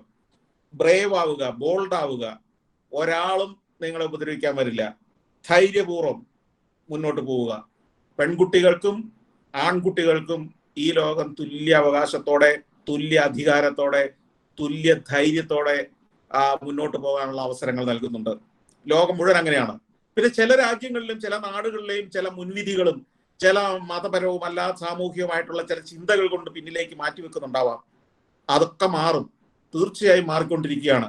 ഞാൻ എൻ്റെ ലോകയാത്രകളിൽ നിന്ന് നമ്മുടെ നാട് വിട്ടു കഴിഞ്ഞാൽ എവിടെയും ഈ പറഞ്ഞ ബഹുഭൂരിപക്ഷം വികസിത നാടുകളിലും എല്ലാ മുൻനിരയിൽ നിൽക്കുന്ന നാടുകളിലും സ്ത്രീകൾക്കാണ് തീരുമാനം എടുക്കാനുള്ള അധികാരം കൂടുതലുള്ളതെന്ന് ഞാൻ മനസ്സിലാക്കിയിട്ടുണ്ട്. സ്വാതന്ത്ര്യത്തോടെ, സുരക്ഷിതത്വത്തോടെ യാത്ര ചെയ്യാനുള്ള അവകാശം ലോകം മുഴുവനുണ്ട്.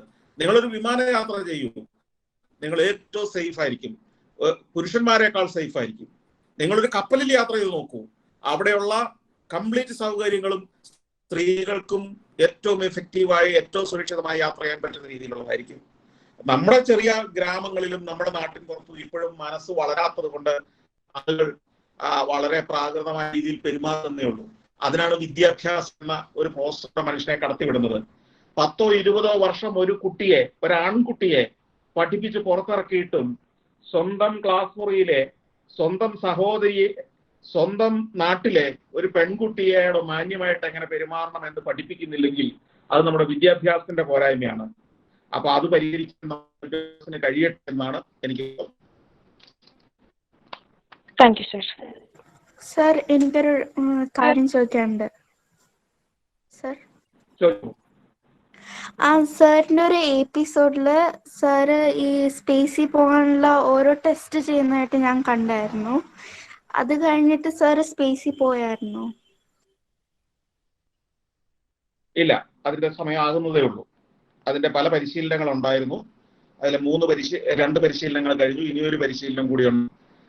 അപ്പൊ ഈ കോവിഡ് ഒക്കെ വന്നതുകൊണ്ട് കുറച്ച് ഡിലേഡ് ആയി. പക്ഷെ സ്പേസ് യാത്രയ്ക്ക് കുറേയേറെ ഒരുക്കങ്ങൾ ആവശ്യമുള്ളത് കൊണ്ട് that will be very soon. അടുത്ത ഒരു വർഷത്തിനകം ഇതൊക്കെ നടക്കുമെന്നാണ് പ്രതീക്ഷിക്കുന്നത്. Okay sir, thank U. Sir, ഞാൻ റാനിയ, ക്ലാസ് 10ലാണ് പഠിക്കുന്നത്. എനിക്ക് ചോദിക്കാനുള്ളത്, സാറിന് ഇനി ബക്കറ്റ് ലിസ്റ്റിൽ ഏറ്റവും ടോപ്പായിട്ട് നിൽക്കുന്ന സ്ഥലം ഏതാ? ഇതുവരെ പോവാൻ ആഗ്രഹമുള്ള?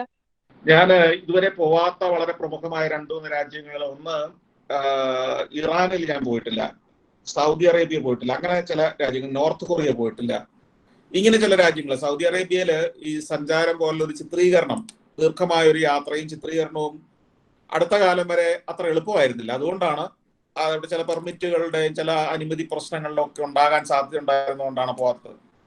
ഇപ്പൊ ഇനി പോകുന്നതിനെ കുറിച്ച് ഞാൻ ആലോചിക്കുന്നുണ്ട്. സാറിന് ഒറ്റയ്ക്ക് പോവാനാണോ അതോ ആൾക്കാര് ഗ്രൂപ്പായിട്ട് പോവാനാണോ കൂടുതൽ പ്രിഫർ ചെയ്യാ? ഞാൻ എന്റെ യാത്രകൾ മുഴുവൻ തനിച്ചാണ് യാത്ര ചെയ്യുന്നത്. കാരണം ഇത് എന്റെ യാത്ര എന്ന് പറയുന്നത് കാണുകയും ആസ്വദിക്കുകയുമല്ല. ഞാനൊരു ക്യാമറയുടെ വ്യൂ ഫൈൻഡറിലൂടെ നോക്കിക്കൊണ്ട് ഷോട്ട് ബൈ ഷോട്ടായി ഇതിനെ ചിത്രീകരിച്ചെടുക്കുന്ന ടെക്നിക്കൽ ജോലിയാണ് ചെയ്യുന്നത്. അതായത് നിങ്ങളൊരു ഒരു പരീക്ഷ എഴുതുന്നത് പോലെയാണ് ഞാൻ യാത്ര ചെയ്ത് ചിത്രങ്ങൾ പകർത്തിക്കൊണ്ടുവരുന്നത്. കാരണം പരീക്ഷ എഴുതുമ്പോൾ നിങ്ങൾ ഒരു സെന്റൻസ് വിട്ടുപോയാൽ, ഒരു ഉത്തരം എഴുതാൻ വിട്ടുപോയാൽ മാർക്ക് കുറഞ്ഞു പോകും. എന്നതുപോലെ ഞാൻ യാത്ര ചെയ്യുമ്പോൾ ഓരോ സ്ഥലവും എത്ര സമയം ചെയ്യണം, എത്ര ഷോട്ടുകൾ എടുക്കണം, അടുത്തത് ഏതൊക്കെ സ്ഥലത്ത് ചെല്ലണം, ആ സ്ഥലത്തെ ഏതൊക്കെ ദൃശ്യങ്ങളുടെ എത്ര ഷോട്ടുകൾ എടുക്കണം എന്നുള്ളൊരു ലിസ്റ്റും പ്ലാനും ഷെഡ്യൂളും സ്ക്രിപ്റ്റുമായിട്ടാണ് പോകുന്നത്. അപ്പൊ അതൊരു ജോലിയാണ്, അത് കൃത്യമായൊരു ടാസ്ക് ആണ്. അപ്പോൾ അത് വിട്ടുപോയാൽ, അത് കൃത്യമായിട്ട് ചെയ്തില്ലെങ്കിൽ തിരിച്ച് ഈ നാട്ടിൽ വന്നിട്ട് ഞാൻ എഡിറ്റ് ചെയ്യുന്ന സമയത്ത് ആലോചിച്ചിട്ട് കിട്ടിയിട്ട് കാര്യമില്ല. വീണ്ടും വിസ മേടിച്ച് വീണ്ടും വിമാന ടിക്കറ്റ് എടുത്ത് ഞാൻ വീണ്ടും യാത്ര ചെയ്തെങ്കിൽ അത് കിട്ടും. അപ്പൊ അതുകൊണ്ട് തന്നെ നിങ്ങളൊരു പരീക്ഷ എഴുതാൻ പോകുമ്പോൾ അതേ മാനസികാവസ്ഥയിലാണ് ഞാൻ ഓരോ യാത്രയ്ക്ക് പോകുന്നത്. അവിടെ നിങ്ങൾ പരീക്ഷ എഴുതുമ്പോൾ തനിച്ചല്ലേ, നിങ്ങൾ എത്ര പേര് ചുറ്റും ഇരുന്നാലും അവരെ ഒന്നും നിങ്ങൾ ശ്രദ്ധിക്കാറില്ല. നിങ്ങളുടെ പേപ്പറിൽ മാത്രം നോക്കുന്ന ഏകാഗ്രതയോടെ പരീക്ഷ എഴുതുന്ന ഒരാളെ പോലെയാണ് ഞാൻ എൻ്റെ യാത്ര. അതുകൊണ്ട് ഞാൻ ഒരിക്കലും എന്റെ കുടുംബത്തെ പോലും എന്റെ സഞ്ചാര ചിത്രീകരണത്തിലുള്ള യാത്രകളിൽ പുറത്തുവിടാറില്ല. Okay sir.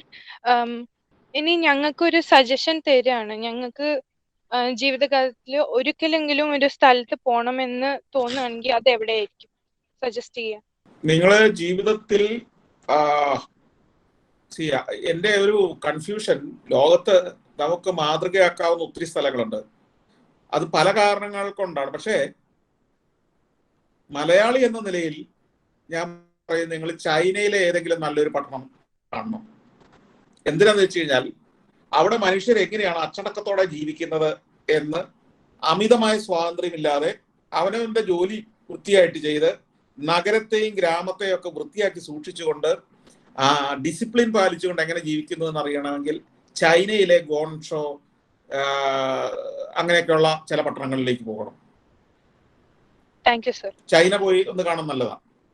Okay sir, thank U. എന്തായാലും പോകണ്ട. സർ ഞാൻ ഒരെണ്ണം ചോദിച്ചോട്ടെ സർ? ചോദിച്ചോളൂ. ഞാൻ പേര് പറയാൻ മറന്നുപോയി. ഞാൻ ഐറസ് ക്ലാസ് 6th പഠിക്കുന്നു. സർ ടൂറ് പോകാൻ ആഗ്രഹിക്കുന്നവർക്ക് വേണ്ടി അറേഞ്ച് ചെയ്യാറുണ്ടോ ഇങ്ങനെ? ഞാൻ കുറച്ചൊക്കെ നേരത്തെ ചെയ്തിരുന്നു. 8-10 തവണ ഞാൻ ചില വിദേശ പാക്കേജ് ടൂറുകളൊക്കെ ഞാനും സഫാരിയുടെ ആഭിമുഖ്യത്തിൽ നടത്തിയിരുന്നു, പലരും ഇങ്ങനെ ആവശ്യപ്പെട്ടതുകൊണ്ട്. പക്ഷെ പിന്നീട് അത് എൻ്റെ ഈ തിരക്കുകൾക്കിടയിൽ, അല്ലെങ്കിൽ എൻ്റെ ഈ സ്ഥാപനത്തിന്റെ മാധ്യമ പ്രവർത്തനമാണ്, അതിലുള്ള വൈദഗ്ധ്യം പലപ്പോഴും ടൂർ നടത്തുന്നിടത്ത് നമുക്ക് ഉണ്ടാവണമെന്നില്ല. അങ്ങനെ വരുമ്പോൾ യാത്ര ചെയ്യുന്ന ആളുകൾക്ക് ചില പരാതികളൊക്കെ ഉണ്ടാവാൻ സാധ്യതയുണ്ട്. അതിൽ പ്രൊഫഷണലായ ആളുകൾ തന്നെ അത് ചെയ്യുന്നതാണ് നല്ലത് എന്നതുകൊണ്ട് ഞാൻ ആ പ്രവർത്തനം നിർത്തിവെക്കുക ചെയ്തു. പിന്നെ okay sir, thank you. Good evening sir. Good evening. This is S Mangalagauri from class 10th. എന്റെ ചോദ്യം, താങ്കൾ സഞ്ചരിച്ച സ്ഥലങ്ങളിൽ ഒരിക്കൽ കൂടി സഞ്ചരിക്കണം എന്ന് തോന്നിയ സ്ഥലം ഏത്? അതെന്തുകൊണ്ട്? പോയ നിരവധി സ്ഥലങ്ങളിൽ എനിക്ക് അങ്ങനെ തോന്നിയിട്ടുണ്ട്. പക്ഷെ അതില് ഇനി ഞാൻ വീണ്ടും ഒരിക്കൽ കൂടി പോകാൻ സാധ്യതയുള്ളത്, എനിക്ക് വെനീസ് വളരെ ഇഷ്ടമാണ്. വെനീസ് കോവിഡ് ഒക്കെ മാറിക്കഴിഞ്ഞിട്ട് ഒരിക്കൽ വെനീസിൽ പോകണമെന്ന് എനിക്കുണ്ട്. കാരണം വെനീസിൽ ഒരു സാംസ്കാരിക ഒരു സ്ഥലമായിട്ട് നമുക്ക് തോന്നും. വളരെ ബ്യൂട്ടിഫുൾ ആണ് ആ സ്ഥലം. അത് ബ്യൂട്ടി എന്ന് പറയുന്നത് ഈ പ്രകൃതിയുടെ പച്ചപ്പ് മാത്രമല്ല ബ്യൂട്ടി. നൂറ്റാണ്ടുകളുടെ ചരിത്രമുള്ള ഒരു ഭൂപ്രദേശം, ഒപ്പം കടലിൽ ഒരു നഗരം പണിത് എങ്ങനെ ഉണ്ടാവും, വെള്ളത്തിനകത്ത് ഒരു നഗരം പണിത് എങ്ങനെ ഉണ്ടാവും. അവിടെ റോഡുകൾക്ക് പകരം മുഴുവൻ കനാലുകളാണ്. ആ കനാലുകളിൽ നല്ല തെളിഞ്ഞ വെള്ളം കിടക്കുന്നു. അതിലൂടെ ഗൊണ്ടോളകൾ എന്ന് പറയുന്ന വള്ളങ്ങളിലാണ് ആളുകൾ സഞ്ചരിക്കുന്നത്. ഈ വള്ളത്തിൽ നിന്ന് ആളുകൾ വീടിനുള്ളിലേക്ക്, വീടിന്റെ പടിവാതിൽ കടന്നു. അതിമനോഹരമായ ഒരു അനുഭവമാണ്. ലോകത്ത് വേറെ അധിക സ്ഥലങ്ങളിലൊന്നും അങ്ങനെ ഒരു കാഴ്ചയില്ല. അതുകൊണ്ട് വെനീസ് എനിക്ക് എത്ര പോയാലും മതി വരാത്ത ഒരു സ്ഥലമാണ്. ഓക്കെ സർ, എനിക്ക് ഒരു ക്വസ്റ്റ്യൻ കൂടിയുണ്ട്. ജേർണലിസത്തെ തിരഞ്ഞെടുക്കാൻ ആഗ്രഹിക്കുന്ന യുവതലമുറയ്ക്ക് നിങ്ങൾ നൽകുന്ന സന്ദേശം എന്താണ്? ജേർണലിസം തിരഞ്ഞെടുക്കുമ്പോൾ, ജേർണലിസം എന്ന് പറയുന്ന മേഖല ദൈനംദിനം മാറിക്കൊണ്ടിരിക്കുകയാണ്. നമ്മള് മാധ്യമ പ്രവർത്തനം എന്ന് പറഞ്ഞാൽ, ഈ മാധ്യമം എന്ന് പറഞ്ഞാൽ എന്താണ്? മധ്യത്തിൽ നിൽക്കുന്നത് എന്നാണ് അതിന്റെ അർത്ഥം. മധ്യത്തിൽ എന്ന് പറയുന്നാൽ സത്യത്തിനും അത് അറിയേണ്ടവനും ഇടയ്ക്ക് നിൽക്കുന്ന ആളാണ് മാധ്യമം. അതായത് യഥാർത്ഥത്തിൽ എന്തെങ്കിലും ഒരു കാര്യം സംഭവിക്കുന്നു, ആ സംഭവിക്കുന്നതിനെ അറിയേണ്ട ആളുടെ അടുത്ത് എത്തിച്ചു കൊടുക്കുന്ന ആളാണ് മാധ്യമ പ്രവർത്തകൻ. അപ്പോ ഒരു സംഭവത്തെ അല്ലെങ്കിൽ ഒരു വിവരത്തെ ഏറ്റവും സത്യസന്ധമായി, ഏറ്റവും യാഥാർത്ഥ്യത്തോടെ, ഏറ്റവും ചുരുങ്ങിയ സമയത്തിനകം, ഏറ്റവും കൃത്യതയോടെ ആളുകളിൽ എത്തിച്ചു കൊടുക്കുന്ന ഒരു ജോലിയാണ് മാധ്യമ പ്രവർത്തകൻ്റെത്. അപ്പോൾ സഞ്ചാരം പോലെ ഒരു പരിപാടി ചെയ്യുമ്പോഴാണെങ്കിലും ഒരു വാർത്ത ശേഖരിക്കുമ്പോഴാണെങ്കിലും ഒക്കെ നമ്മൾ പുലർത്തേണ്ട ഏറ്റവും പ്രധാന മൂല്യം സത്യസന്ധനാവുക എന്നതാണ്. ഞാന് പാരീസിൽ ഒരു കാഴ്ച കണ്ടിട്ട് ഇവിടെ വന്ന് അതിനെ തെറ്റിദ്ധരിപ്പിക്കുന്ന രീതിയിൽ പറയാതിരിക്കുക, എൻ്റെ ഊഹം മാത്രം വെച്ചിട്ട് പ്രചരിപ്പിക്കാതിരിക്കുക, സത്യമല്ലെങ്കിൽ, സത്യമാണോ എന്ന് ഉറപ്പില്ലെങ്കിൽ അത് പറയണ്ട എന്ന് വയ്ക്കുക. ഇന്ന് സോഷ്യൽ മീഡിയയുടെ ഒരു കാലഘട്ടത്തിൽ എല്ലാവരും ഈ വാർത്ത വിളിച്ചു പറയാൻ വ്യഗ്രതപ്പെടുന്നതായിട്ട് നമുക്ക് തോന്നും. അതുകൊണ്ട് കേട്ട പാതി കേൾക്കാത്ത പാതി, കേട്ട പാതി അറിവുകൾ വെച്ച്, കേട്ടുകേഴ്വികൾ വെച്ച് നമ്മൾ ആളുകളെക്കുറിച്ചും സംഭവങ്ങളെക്കുറിച്ചും പല വിവരങ്ങളും കൊടുക്കും. അത് ഒത്തിരി ആളുകളെ വേദനിപ്പിക്കും, ഒത്തിരി ആളുകളെ വ്രണപ്പെടുത്തും, ഒത്തിരി ആളുകളെ ഉപദ്രവിക്കും. മാധ്യമപ്രവർത്തനം അതല്ല എന്ന് തിരിച്ചറിയുക. മനുഷ്യരെ വേദനിപ്പിക്കാൻ വേണ്ടിയാവരുത് മാധ്യമപ്രവർത്തനം. അത് ഒരു ക്രിമിനൽ കേസിലെ പ്രതിയെ പോലും വാർത്ത കൊടുക്കുമ്പോൾ വേദനിപ്പിക്കാൻ നമുക്ക് അവകാശമില്ല എന്ന് മാധ്യമപ്രവർത്തകൻ അറിയണം. ഒരു ക്രിമിനൽ കേസിലെ പ്രതിക്കും അവൻ്റെതായ അവകാശങ്ങളുണ്ട് എന്ന് തിരിച്ചറിയുന്നിടത്താണ് മാധ്യമപ്രവർത്തനം. മാധ്യമപ്രവർത്തനം പഠിക്കാതെ ഇന്ന് സോഷ്യൽ മീഡിയയിലും മീഡിയക്കാരൻ എന്ന് പറഞ്ഞ് ഇറങ്ങുന്നവരാണ് മനുഷ്യന് എന്ത് വേദനയുണ്ടായാലും വേണ്ടില്ല, ആർക്കെത്ര ദുരനുഭവങ്ങൾ, അപമാനം ഉണ്ടായാലും വേണ്ടില്ല, എനിക്ക് എൻ്റെ അവകാശമാണ് ഇതൊക്കെ വിളിച്ചു പറയലെന്ന് തെറ്റിദ്ധരിക്കുന്നത്. അപ്പൊ അതുകൊണ്ട് മാധ്യമപ്രവർത്തനം എന്ന് പറയുന്നത് വളരെ ഉത്തരവാദിത്വമുള്ള ഒരു ജോലിയാണ്. മനുഷ്യനെ വേദനിപ്പിക്കാതെ സത്യം പറയലാണ് മാധ്യമപ്രവർത്തനത്തിന്റെ ധർമ്മം. Okay sir, thank you sir. Sir, എന്റെ അവസാനത്തെ ഒരു ചോദ്യമാണ്. സർ ചോദിച്ചോളൂ. സർ എത്രയോ യാത്രകൾ പോയിട്ടുണ്ട്, അതിൽ എത്രയോ വ്യക്തികളെ കണ്ടുമുട്ടിയിട്ടുണ്ട്. അതിൽ സാറിന് ഏറ്റവും ആകർഷിച്ച ഒരു വ്യക്തി, പിന്നെ മറക്കാനാവാത്ത വ്യക്തി ആരാണ്? ഇതൊക്കെ വളരെ ബുദ്ധിമുട്ടിക്കുന്ന ചോദ്യങ്ങളാണ്. കാരണം ഞാൻ പറഞ്ഞല്ലോ, ഞാൻ കഴിഞ്ഞ 23 വർഷങ്ങളായിട്ട് നിരന്തര യാത്രകളിലാണ്. അപ്പോൾ ഈ കോവിഡ് കാലത്താണ് ഞാൻ അടുപ്പിച്ച് ഇത്രയും കാലം വീട്ടിലിരിക്കുന്നത്. അപ്പൊ നിരവധി മനുഷ്യരെയാണ് ഞാൻ ഓരോ യാത്രയിലും കണ്ടുമുട്ടുന്നത്. അതിലെല്ലാം കാരണം ഈ സഞ്ചാരി ഡെയർ ഗ്രൂപ്പ് എന്ന പരിപാടിയിൽ എനിക്ക് പരിപാടി അവതരിപ്പിക്കേണ്ടതുകൊണ്ട് ഞാനിങ്ങനെ സൂക്ഷ്മമായി നിരീക്ഷിക്കും എല്ലാ മനുഷ്യരെയും. അവരിലൊരു കഥയുണ്ടോ എന്ന് ഞാനിങ്ങനെ അന്വേഷിച്ചുകൊണ്ടിരിക്കും. അതുകൊണ്ട് തന്നെ ഞാൻ ഈ സഞ്ചാരി ഡെയർ ഗ്രൂപ്പിൽ തന്നെയാണ് 400ഓളം എപ്പിസോഡുകളിൽ നിരവധി ആളുകളുടെ കഥ പറഞ്ഞിട്ടുണ്ട്. നിങ്ങൾക്ക് യൂട്യൂബില് സഫാരിയുടെ യൂട്യൂബ് ചാനലിൽ കയറി നോക്കിയാൽ സഞ്ചാരി ഡെയർ ഗ്രൂപ്പ് എന്ന പരിപാടിയിൽ അത്തരത്തിൽ നിരവധി കഥാപാത്രങ്ങളെ കുറിച്ച് ഞാൻ പറഞ്ഞിട്ടുള്ളത് ഓർമ്മയിൽ വരും. എന്നാൽ ഇതിൽ എനിക്ക് ഓർക്കാവുന്ന ഒരാളുടെ പേര്, പലരിൽ ഒരാളുടെ പേര് വേണമെങ്കിൽ പറയാവുന്നത്, ഒരിക്കല് ജോർജിയ എന്ന രാജ്യത്തൂടെ ഞാൻ സഞ്ചരിക്കുമ്പോൾ എൻ്റെ ഡ്രൈവറായിട്ട് 4 ദിവസം എൻ്റെ കൂടെ ഉണ്ടായിരുന്നത് ഷോട്ട എന്ന് പറയുന്ന ഒരാളാണ്. ഷോട്ട. ഈ ഷോട്ടയെ ഡ്രൈവറാക്കി കിട്ടിയത് എനിക്ക് ആദ്യത്തെ ഒരു ദിവസം വളരെ നിരാശ തോന്നി. കാരണം അയാൾക്ക് ഇതൊന്നും സ്ഥലങ്ങളൊന്നും നിശ്ചയമില്ല. അയാൾ നല്ലൊരു ഗൈഡല്ല, ഡ്രൈവറും അല്ല. രണ്ടാമത്തെ ദിവസമൊക്കെ ആയപ്പോഴത്തേക്ക് അയാൾ എനിക്ക് വേണ്ടി അഡ്ജസ്റ്റ് ചെയ്ത് യാത്രയൊക്കെ ചെയ്യാൻ തുടങ്ങി. 3-4 ദിവസങ്ങൾ കൊണ്ട് ഞങ്ങൾ അടുത്ത സുഹൃത്തുക്കളായി. 4ാമത്തെ ദിവസം ഞങ്ങളുടെ യാത്രയൊക്കെ അവസാനിച്ച് തിരികെ ടിബിലിസി എന്ന് പറയുന്ന ജോർജിയയുടെ തലസ്ഥാനത്ത് തിരികെ എത്തി. അന്ന് പിരിയുന്നതിന് മുമ്പ്, അന്നുകൊണ്ട് ഞങ്ങൾ യാത്ര അവസാനിപ്പിച്ചു. പിറ്റേ ദിവസം രാവിലെ ഞാൻ മടങ്ങുകയാണ്. അപ്പൊ ഷോട്ട എന്നോട് പറഞ്ഞു, ഞാൻ നിങ്ങൾക്ക് ഒരു ഡിന്നർ നൽകാൻ ആഗ്രഹിക്കുന്നു.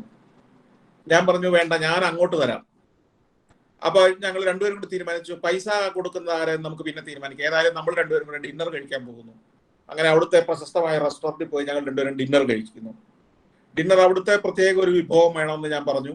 ആ വിഭവം വന്നു. അത് ആ രാജ്യത്തിന്റെ മാത്രമായ ഒരു വിഭവമായിരുന്നു. അത് കഴിച്ചുകൊണ്ടിരിക്കുമ്പോൾ ഞങ്ങൾ കൂടുതൽ പരിചയപ്പെട്ടു. ഞാൻ ചോദിച്ചു, ഷോട്ട, എത്ര കാലമായി ഷോട്ട ഈ കാർ ഓടിച്ച് ഇങ്ങനെ ജീവിക്കുന്നു, അല്ലെങ്കിൽ ഇങ്ങനെ ടൂർ കമ്പനികൾക്ക് വേണ്ടി ഓടുന്നു? അദ്ദേഹം പറഞ്ഞു, ഞാൻ അങ്ങനെ ഇതുവരെ ചെയ്തിട്ടില്ല. ഇന്ന് ആദ്യമായിട്ടാണ് ഈ ജോലി ചെയ്യുന്നത്. ഈ 2-3 ദിവസം നിങ്ങളുടെ കൂടെയാണ് ഞാൻ ആദ്യമായിട്ട് ഇങ്ങനെ ഒരു ഡ്രൈവറായി ജോലി ചെയ്യുന്നത്. ഞാൻ ചോദിച്ചു അതിനു മുമ്പ് എന്താണ് ചെയ്തിരുന്നത്. അപ്പൊ അദ്ദേഹം പറഞ്ഞു അതിനു മുമ്പ് ഞാനൊരു ഡോക്ടറായിരുന്നു. ഞാൻ ചോദിച്ചു ഡോക്ടറോ? എന്ത് ഡോക്ടർ? ഞാൻ ടിബിലിസിയിലെ പ്രശസ്തമായ ആശുപത്രിയിലെ ഒരു ന്യൂറോ സർജനാണ്. എൻ്റെ 4 ദിവസത്തെ അവധി കിട്ടിയപ്പോൾ നിങ്ങൾക്ക് വേണ്ടി കാറുമായി വരേണ്ടിയിരുന്ന ടൂർ കമ്പനിയുടെ ഉടമയായ ഒരാൾ, അദ്ദേഹം എൻ്റെ സുഹൃത്താണ്. അദ്ദേഹത്തിന് ചില അസൗകര്യം വന്നപ്പോൾ അദ്ദേഹം എന്നോട് തമാശയ്ക്ക് ചോദിച്ചു, നിങ്ങൾക്ക് ഇങ്ങനെ ഒരു ഇന്ത്യക്കാരൻ മാധ്യമപ്രവർത്തകന്റെ കൂടെ 4 ദിവസം വെക്കേഷൻ ആഘോഷിക്കാൻ താല്പര്യമുണ്ടോ? അങ്ങനെ ഞാൻ വേഷം മാറി നിങ്ങളുടെ കൂടെ വന്ന ഒരു ഡ്രൈവറാണ്. അങ്ങനെ ജോർജിയയിലെ ഒരു ന്യൂറോ സർജൻ 4 ദിവസം എൻ്റെ ഡ്രൈവറായി കാർ ഓടിച്ച് ജോർജിയയുടെ ഉൾനാടുകളിലൂടെ യാത്ര ചെയ്തു. പിന്നീടും കുറേ കാലത്തോളം അദ്ദേഹവുമായിട്ട് എനിക്ക് കോണ്ടാക്ട് ഉണ്ടായിരുന്നു. ഇനിയും ഒരിക്കൽ ജോർജിയയിലേക്ക് ചെല്ലണമെന്നും അപ്പോ ക്യാമറ വീട്ടിൽ വെച്ചിട്ട് എൻ്റെ ഭാര്യയെയും കുട്ടികളെയും ഒക്കെ കൂട്ടിക്കൊണ്ട് അദ്ദേഹത്തിന്റെ വീട്ടിൽ താമസിക്കാൻ ചെല്ലണമെന്നും അദ്ദേഹം എന്നെ ക്ഷണിച്ചിട്ടുണ്ട്. അപ്പൊ ഇങ്ങനെ പല ഒത്തിരി കഥാപാത്രങ്ങളെ നമ്മൾ യാത്രക്കിടയിൽ പരിചയപ്പെടും.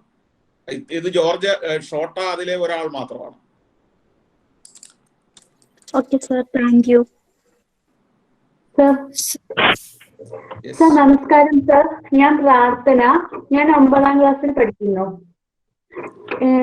സാറ് പോയ രാജ്യങ്ങളിൽ ഏത് രാജ്യത്തെ ആളുകളാണ് ഏറ്റവും കൂടുതൽ സൗഹൃദം പുലർത്തുന്നത്? ഒരു രാജ്യം എന്നല്ല, ഒരു പ്രദേശം വേണമെങ്കിൽ പറഞ്ഞാൽ പലപ്പോഴും നമുക്ക് ഈജിപ്തിലുള്ളവർക്ക് ഇന്ത്യക്കാരെ വലിയ സ്നേഹമാണ്. അതുകൂടാതെ പഴയ സോവിയറ്റ് യൂണിയൻ എന്ന് അറിയപ്പെടുന്ന സ്ഥലങ്ങൾ, അതായത് മധ്യ ഏഷ്യൻ രാജ്യങ്ങൾ, ഉസ്ബെക്കിസ്ഥാൻ, കസാഖിസ്ഥാൻ, കിർഗിസ്ഥാൻ, തജിക്കിസ്ഥാൻ, ഇങ്ങനെയൊക്കെയുള്ള കുറെ രാജ്യങ്ങളുണ്ട്. അവിടെയൊക്കെ ഇന്ത്യക്കാരെ വലിയ സ്നേഹമാണ്. ആ സ്നേഹത്തിന്റെ കാരണത്തിൽ ഒന്ന് ഹിന്ദി സിനിമകളാണ്. അവർക്ക് സോവിയറ്റ് യൂണിയന്റെ കാലത്തും പറയത്തക്ക വലിയ സ്വാതന്ത്ര്യം ഇല്ലാതിരുന്ന ഒരു കാലഘട്ടത്തിൽ പോലും ഹിന്ദി സിനിമകൾ അവിടെയൊക്കെ സ്ഥിരമായിട്ട് അവർക്ക് കാണാൻ കിട്ടുമായിരുന്നു. അതിലൂടെ നമ്മുടെ അമിതാഭ് ബച്ചനെയും ഒക്കെ അവർക്ക് വലിയ സുപരിചിതമാണ്. അമിതാഭ് ബച്ചൻ അല്ലെങ്കിൽ ഇപ്പോ ഈ അടുത്ത കാലത്ത് ഇപ്പോഴും സിനിമകൾ, ഇന്ത്യൻ സിനിമകൾ അവരെ ഏറ്റവും ആകർഷിക്കുന്നുണ്ട്. അവർ ഷാരൂഖ് ഖാന്റെ നാട്ടിൽ നിന്നാണോ അമിതാഭ് ബച്ചന്റെ നാട്ടിൽ നിന്നാണോ എന്നൊക്കെ അവർ നമ്മുടെ അടുത്ത് വന്ന് ചോദിക്കും. അവർക്ക് ആകെപ്പാടെ ഇന്ത്യക്കാരെ കുറിച്ച് അറിയുന്നത് ഇന്ത്യൻ പ്രധാനമന്ത്രി ആരാ, പ്രസിഡന്റ് ആരെന്നൊന്നും അറിയില്ല. അമിതാഭ് ബച്ചനെ അവരറിയും.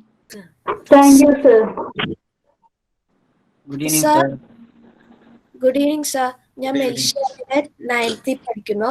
എന്റെ ക്വസ്റ്റ്യൻ, സാറ് ഇന്ത്യയിലത്തെ ആദ്യ ബഹിരാകാശ ടൂറിസ്റ്റ് ആണല്ലോ, അപ്പൊ അതിനെ കുറിച്ച് സാറിന്റെ അനുഭവം?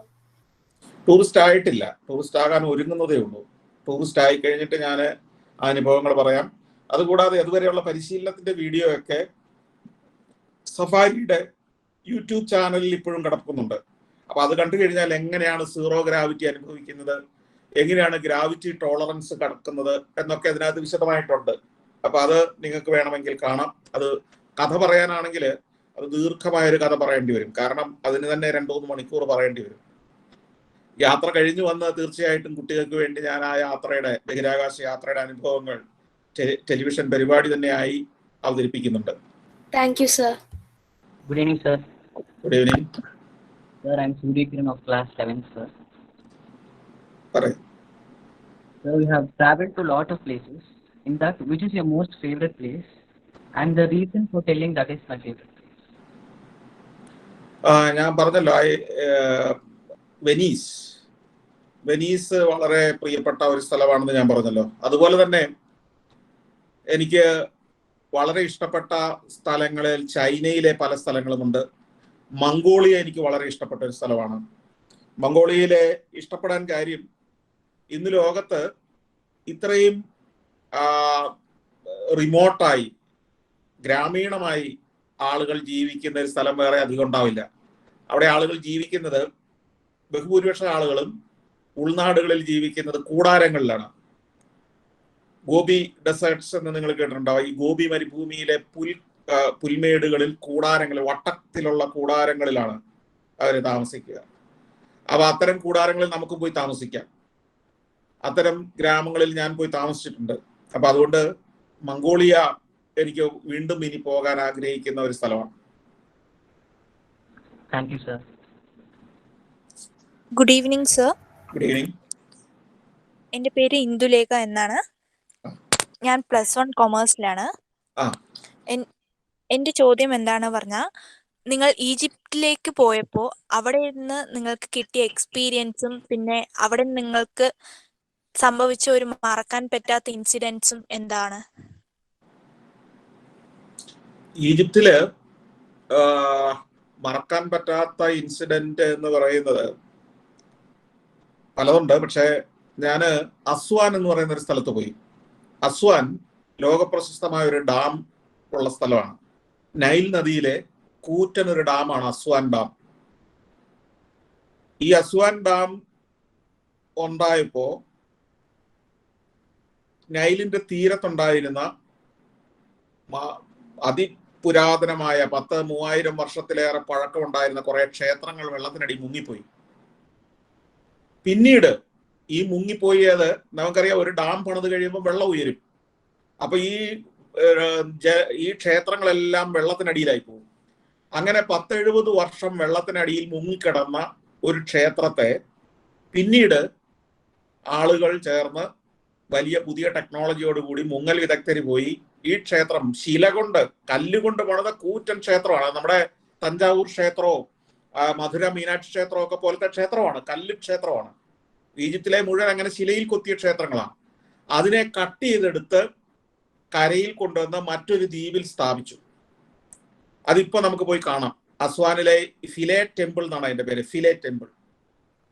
അപ്പൊ മനുഷ്യൻ ഒരു ഡാമിനടിയിൽ മുങ്ങിപ്പോയ ഒരു കൂറ്റൻ ക്ഷേത്ര കോംപ്ലക്സിനെ, ശിലകളെ പൊക്കിയെടുത്ത് കൊണ്ടുവന്ന് സ്ഥാപിച്ചിരിക്കുന്ന സ്ഥലമാണ് അസ്വാൻ. അവിടെ വെച്ചൊരു മുഹമ്മദ് അലി എന്ന് പറയുന്ന ഒരു പാവം മനുഷ്യനെ ഞാൻ പരിചയപ്പെട്ടു. അയാൾ നൈൽ നദിയിലൂടെ ഫലൂക്ക എന്ന് പറയുന്ന ബോട്ടുണ്ട്, അതായത് പായ്വഞ്ചിയാണത്. അത് നൂറ്റാണ്ടുകളായി ഈ ഫലൂക്ക എന്നാണ് അത് അറിയപ്പെടുന്നത്. SK പൊറ്റക്കാട് നൈലിലൂടെ യാത്ര ചെയ്തത് ഈ ഫലൂക്കയിൽ യാത്ര ചെയ്ത കഥയൊക്കെ പറയുന്നുണ്ട്.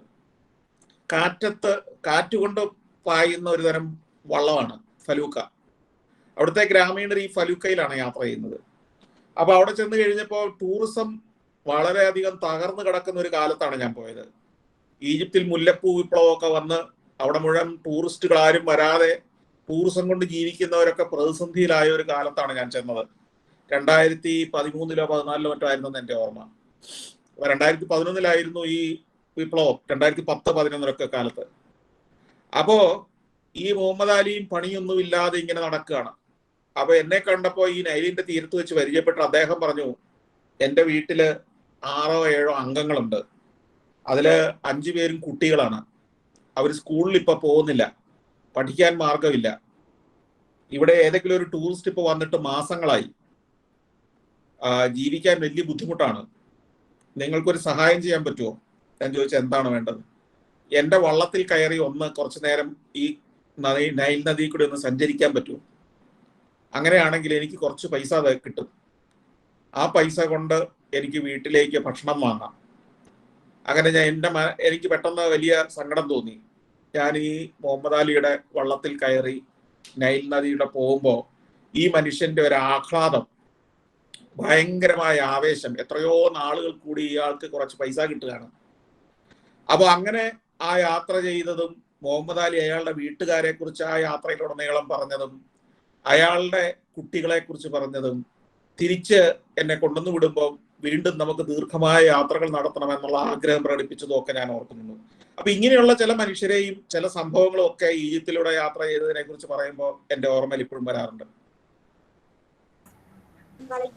Thank you sir. Good evening sir. Good evening. എൻ്റെ പേര് ദീപിക S. ഞാൻ 11th-ലാണ് പഠിക്കുന്നത്. സർ, എല്ലാവരും ഇപ്പോൾ നേരിടുന്ന ഒരു കാര്യമാണ് COVID-19. സോ അത് സാറുടെ ട്രാവലിങ്ങിനെ ബാധിച്ചിട്ടുണ്ടോ? തീർച്ചയായിട്ടും. ഞാൻ കഴിഞ്ഞ 7-8 മാസമായിട്ട് യാത്ര ചെയ്തിട്ടില്ല. സാധാരണ എല്ലാ മാസവും ഒരാഴ്ചയെങ്കിലും ഞാൻ വിദേശത്തായിരിക്കുന്നതാണ്. ഇപ്പൊ കോവിഡ് മൂലം എനിക്ക് യാത്ര ചെയ്യാൻ കഴിയുന്നില്ല. അത് കോവിഡ് വാക്സിൻ ഇവിടെ പ്രയോഗത്തിൽ വന്നു കഴിഞ്ഞാൽ യാത്ര ചെയ്യാൻ ആരംഭിക്കാൻ കഴിയുമെന്ന് ഞാൻ പ്രതീക്ഷിക്കുന്നു.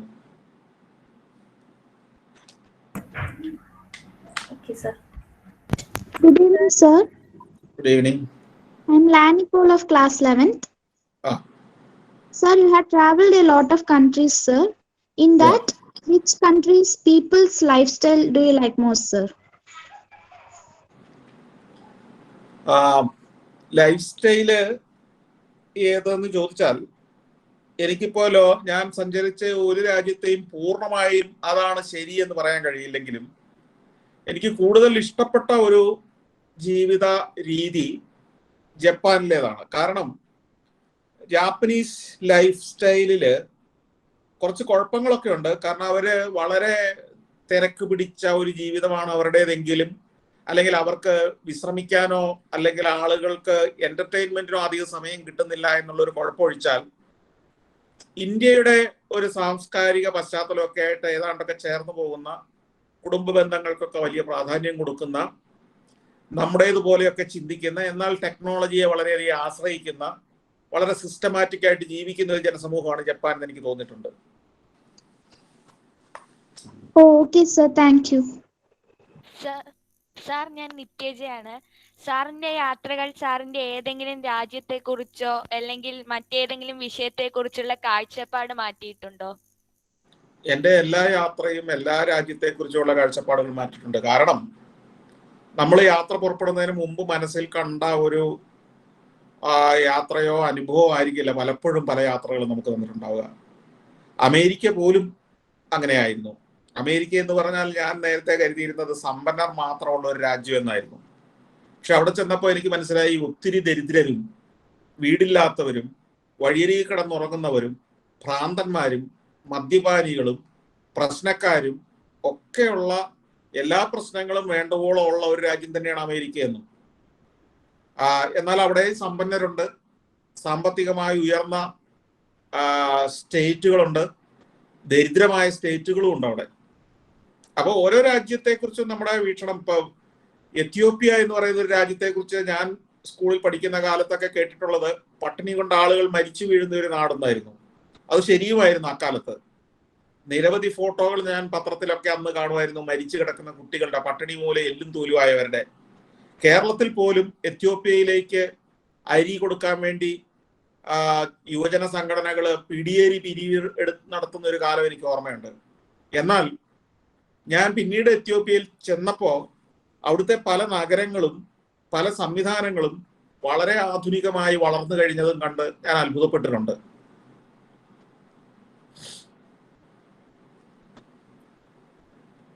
Good evening, sir. Good evening. My name is Shirin and I'm from class 10, sir. Yeah. Sir, what traveling has taught you, sir? What is your traveling motto? Everything what I am now is because of my travels. My vision, my passion, everything I learned from my travels. Sir, ഒരു question ചോദിച്ചോട്ടെ sir? Sure. സാറിന്റെ മാതാപിതാക്കൾ സാറിന് college ടൂറിൽ പങ്കെടുക്കാത്തതിനെ ശാസിച്ചു എന്നൊരു video കുറിപ്പിൽ പങ്കുവച്ചിരുന്നു. പക്ഷെ ഇക്കാലത്ത് ചില മാതാപിതാക്കൾ കുട്ടികളെ പഠനത്തിൽ ശ്രദ്ധിക്കുവാനും ഇക്കാര്യങ്ങളിൽ നിന്ന് വിലക്കുവാനും ശ്രമിക്കുന്നു. അത്തരമൊരു മാതാപിതാക്കളോട് താങ്കൾക്ക് എന്താണ് പറയാനുള്ളത്? കോളേജില് മാത്രമല്ല, സ്കൂളിൽ പഠിച്ചപ്പോഴാണോ ഞാൻ പഠനയാത്രയിൽ പങ്കെടുക്കാതെ, അത് പറഞ്ഞില്ല വീട്ടില് ഇങ്ങനെ ഒരു ടൂർ ഉണ്ടെന്ന്, ഞാൻ മാത്രം പോകണ്ടെന്ന് തീരുമാനിച്ചു. പക്ഷെ പിന്നെ എന്നെ നിർബന്ധിച്ചു വിട്ടു. അത് പഠനയാത്രയുടെ ഉദ്ദേശം എന്താണെന്ന് പല പേരൻസിനും അറിയാത്തത് കൊണ്ടാണ്.